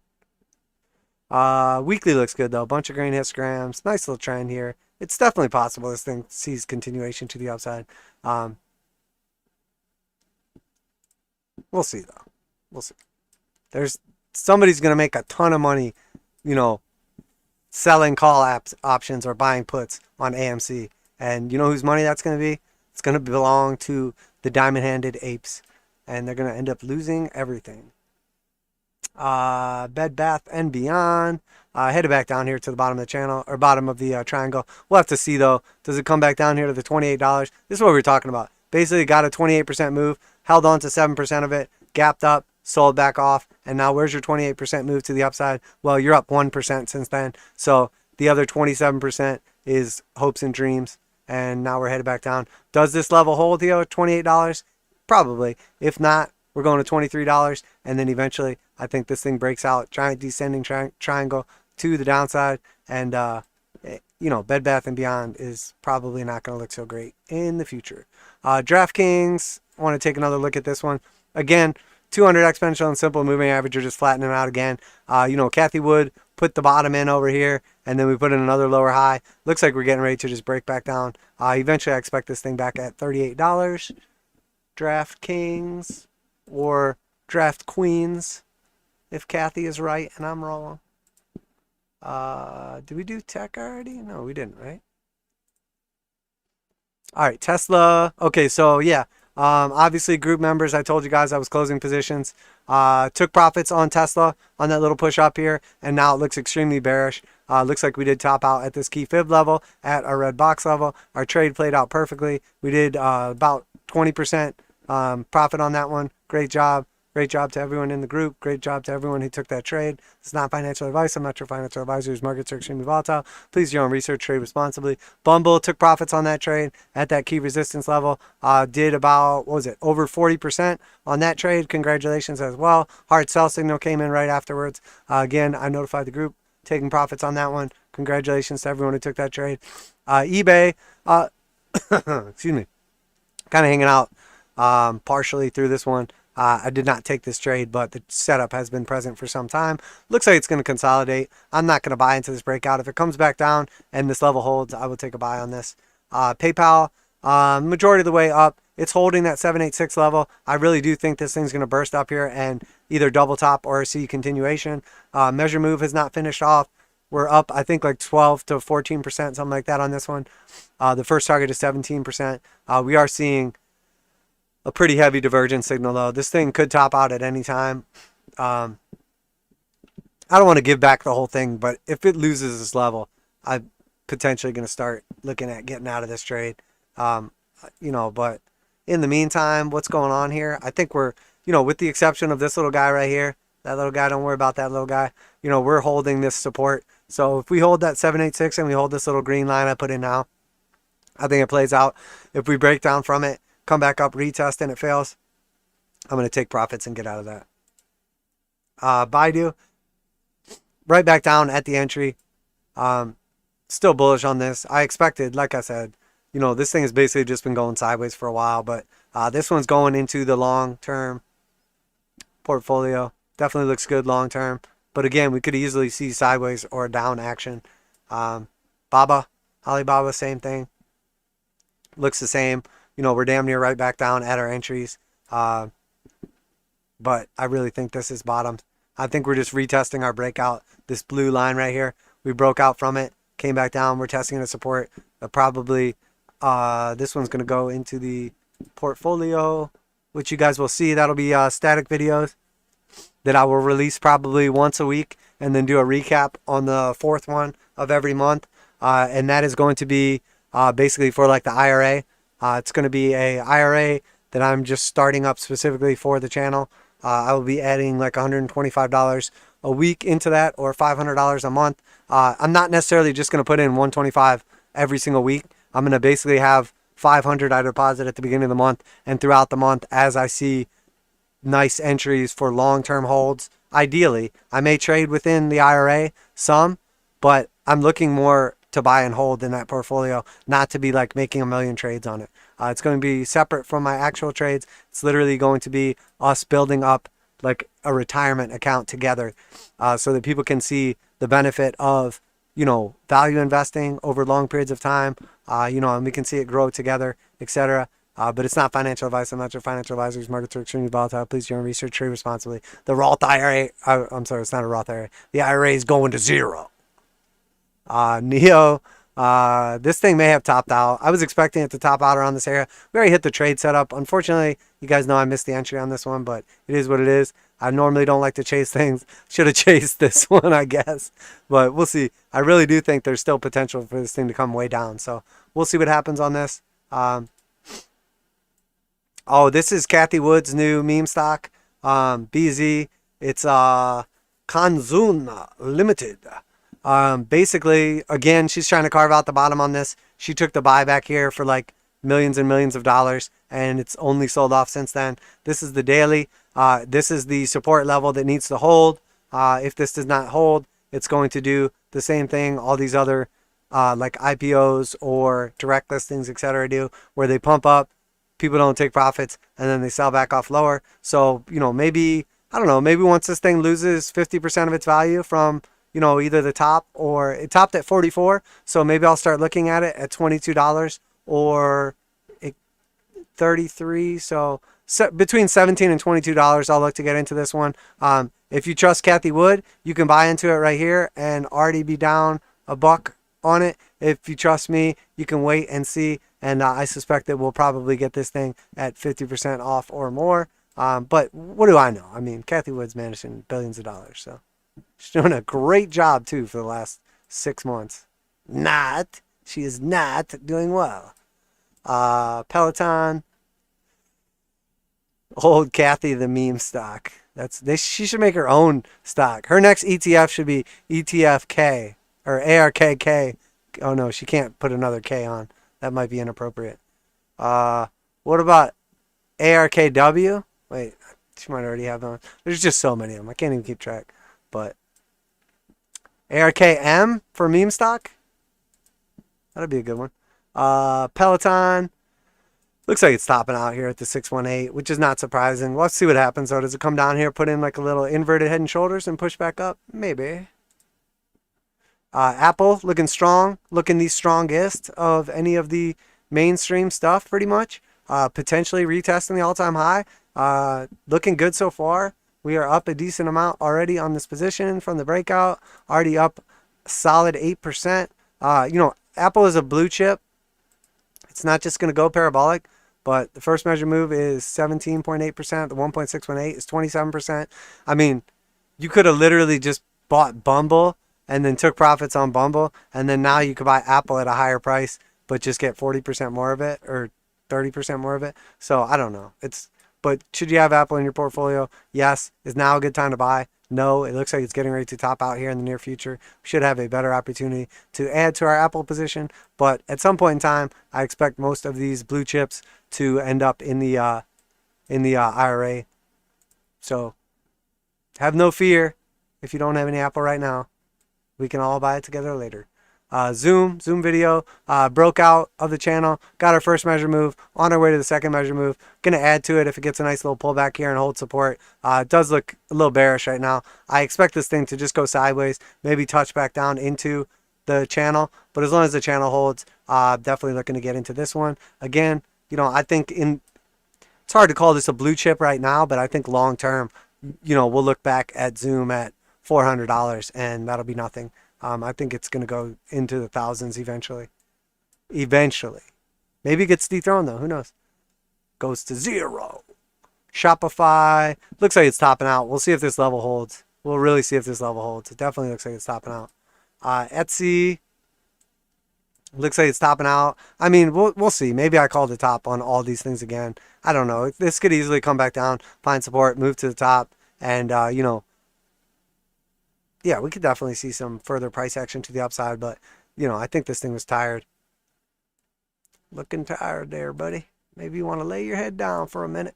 ARKK, just 2 Ks. Calm down there. I don't want you saying this one if you got a stutter.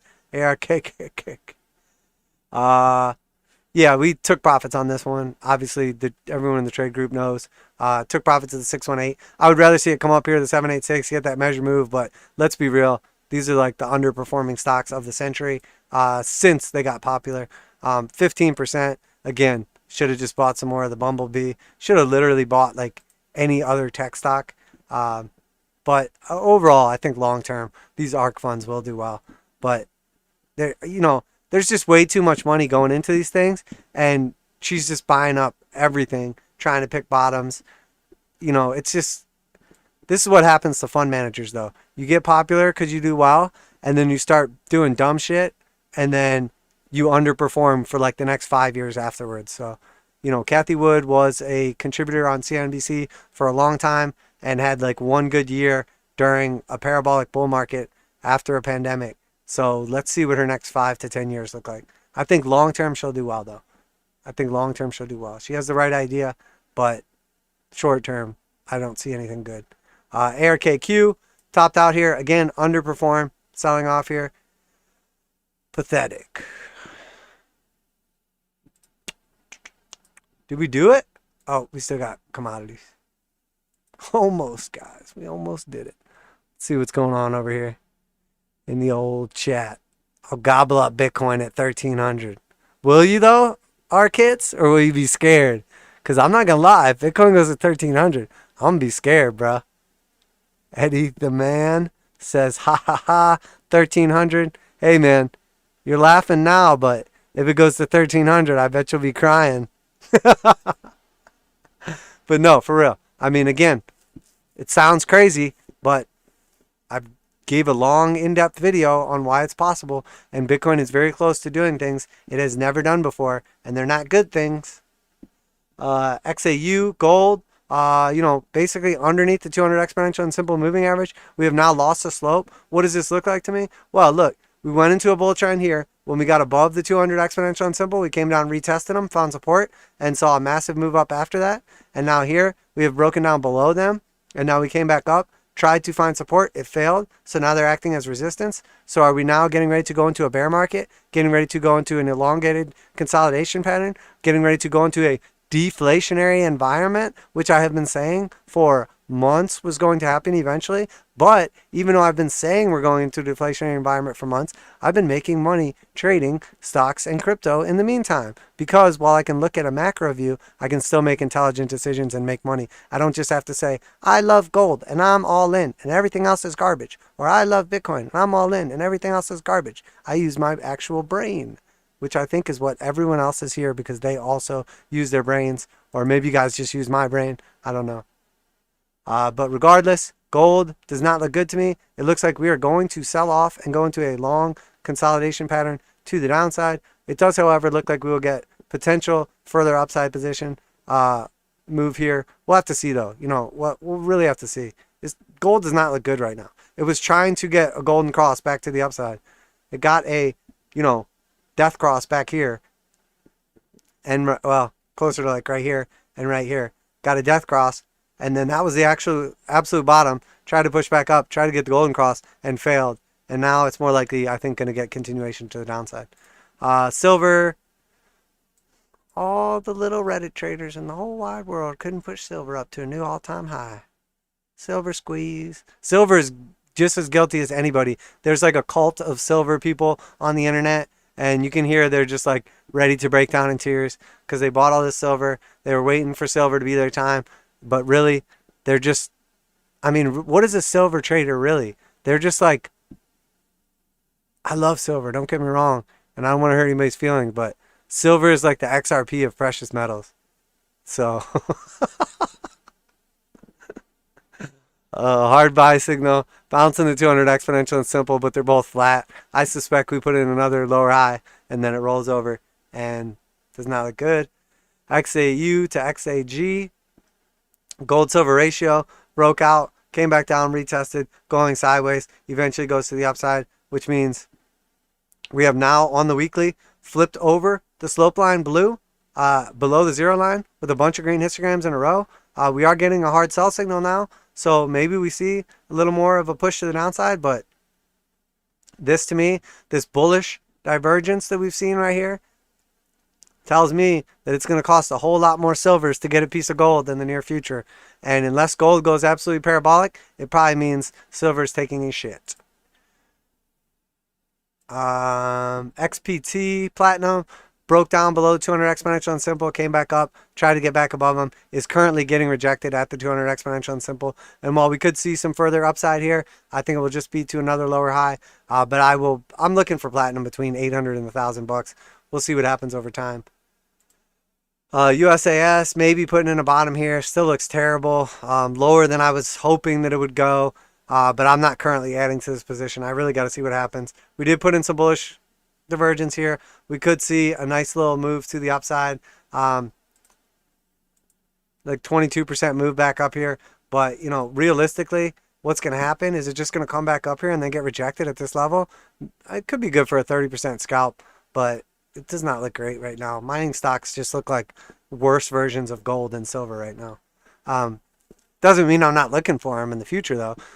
AG, First Majestic, you know, it really looked like it was carving out a bottom here and potentially done selling off. But in all reality, what's it really doing? It's just making a giant descending triangle. So what's eventually going to happen? It's probably going to break down from this level and violently make it to our entry, maybe at 1350, maybe lower, maybe down here, like 1275. I don't know. We'll see. Pot stocks. We'll see about these pot stocks. They're showing some weakness after that nice little 30% move to the upside. I still expect massive moves to the upside, but again, it's one of those things where all of a sudden mainstream media is talking about pot stocks and how bullish they are after they've gone up 30%. Check, please. I don't like sitting at the cool kids table. I like being the cool kid that everybody else comes and sits over with, and then you leave them with the check. Not literally. I would never do that. But metaphorically speaking in the markets, I 100% would do that. Tilray, descending channel.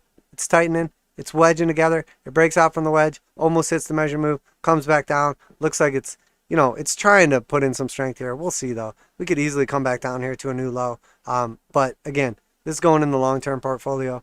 Maybe just not right this second. Canopy Growth, the weakest of the Canopy stocks. Technically, THCX and YOLO, same type of thing. Still weak, a little more diversity.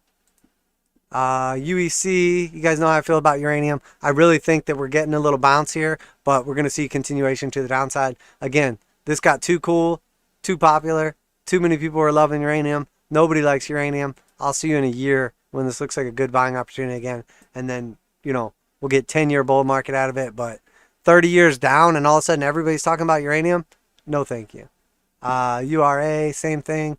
You know, I'll put some in the long-term hold, but it doesn't look good right now. Cameco breaking down. This is another uranium stock. This is like a, you know, top one, I don't know what you want to call it. Higher market cap, more reliable, less speculative. Doesn't look good, guys. Breaking down from our channel that we've been in since November of 2020. Measure move is way down here at like 14 bucks. Again, you know, long term, I'm massively bullish on this, but short term, way too popular. Way too popular. Copper, same thing. Got way ahead of itself.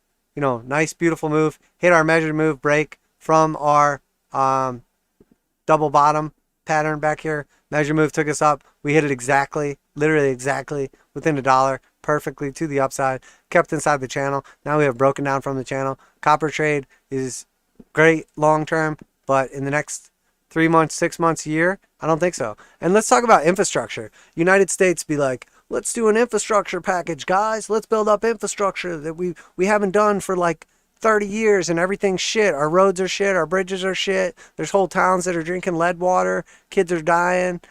People are growing third eyes. Let's do infrastructure right now when everything's at all-time highs. That is such a great idea. Let's invest in infrastructure. Let's spend trillions of dollars on infrastructure after everything goes up like 5-fold. So how much are we really spending? Well, for every trillion we're spending, we're really getting about 200 billion worth of infrastructure. Does that sound like government? Yeah, that sounds about right for government. That sounds about right for the old government. Fucking morons. Lithium. Lithium looks good. It looks strong. Looks like one of the best charts. Lithium and oil look really good right now.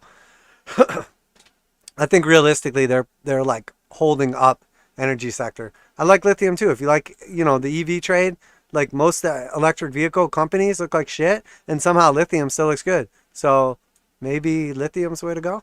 We'll see. Elevated levels. I don't love it at these prices. Well, I mean I do, but only because I bought it lower. But I don't love entry at these prices. We'll see. I think it does the same thing as all these other commodities are doing. Lobster futures. Maybe carbon on the bottom here. Went a little below the 618, but what was that? Just a little stab back down here. It's not bad. It's not bad. Definitely looks decent. But when we go those longer time frames, man, whew, God, that looks so bad. That looks so bad. It normally takes months to sell off that way, you know, or sells off that way at the bottom. Maybe we're bottoming out. Maybe that was our bottom. We'll see what this candle looks like. Let's see what the next 25 days look like, because we broke down below key support level that we were hoping to hold right here at that 837. So we're only 50 bucks below it though, but we've got 2 red histograms in a row. About to get the hard sell signal. Last time we got the hard sell signal, we still saw like 2 or 3 months of selling off. This time we didn't. Here we got a little bump afterwards, and then we saw like a year plus of selling off. There's a lot of fundamentals though that you could argue would stop lumber from selling off back down to like the 200s, 300s. We'll see. Looks way better now than it did at 1800. Remember at 1800 when everybody's FOMOing in, and now it's cut in half plus. Caterpillar showing a little love after our bounce down here. We hit the measure move, that's good. But now, are we going to hit the measure move of the bigger pattern? Maybe. We hit it off our little wedge. We got a wedgie, you know, the underwear ripped. We got a little dead cat bounce. What happens now? Well, we're seeing some strength down here. But overall, I don't like it at these prices. Again, blue chip though, this will be in the portfolio eventually. Deer got a little more life out of it, but is it just going to get rejected up here and then see the measure move play out? I think probably. We are seeing a little life here though on the daily, but the weekly and stuff is just not looking nearly as hot. It's definitely looking a little toppy on some of these other time frames. This looks like an attempt to save the 821 cross. If it doesn't work, I would expect us to sell back off to one of these key levels. Bunch of red histograms in a row. Sell, buy, sell. Exit the bullish control zone.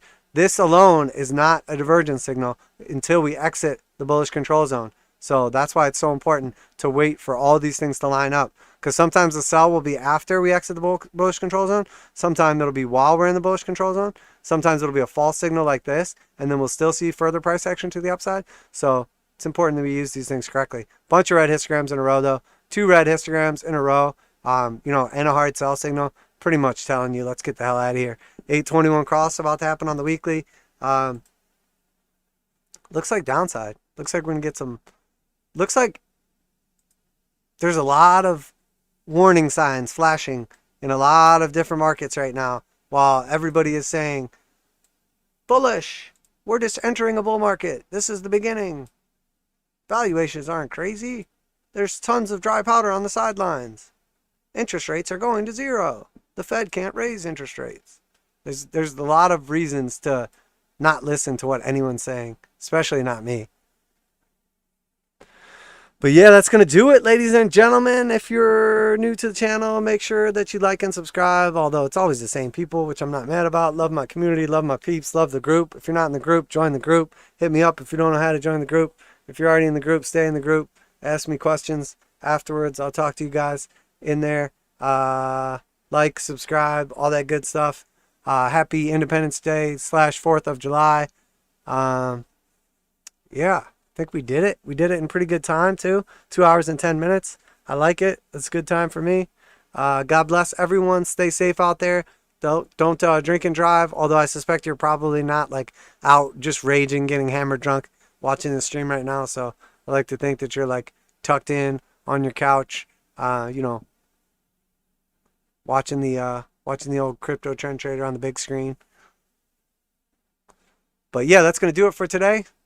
Remember, this is not financial advice. I'm not your financial advisor. These markets are extremely volatile. Please do your own research. Trade responsibly. Protect those profits. Protect them gains. And we will see you on... Yeah, market's not going to be open tomorrow. So we'll see you on Wednesday. Check back in, see how everything's going. I'll see the group, obviously, all the time until then. And yeah, that's it for me today. Appreciate everybody tuning in tonight. Good night to you all.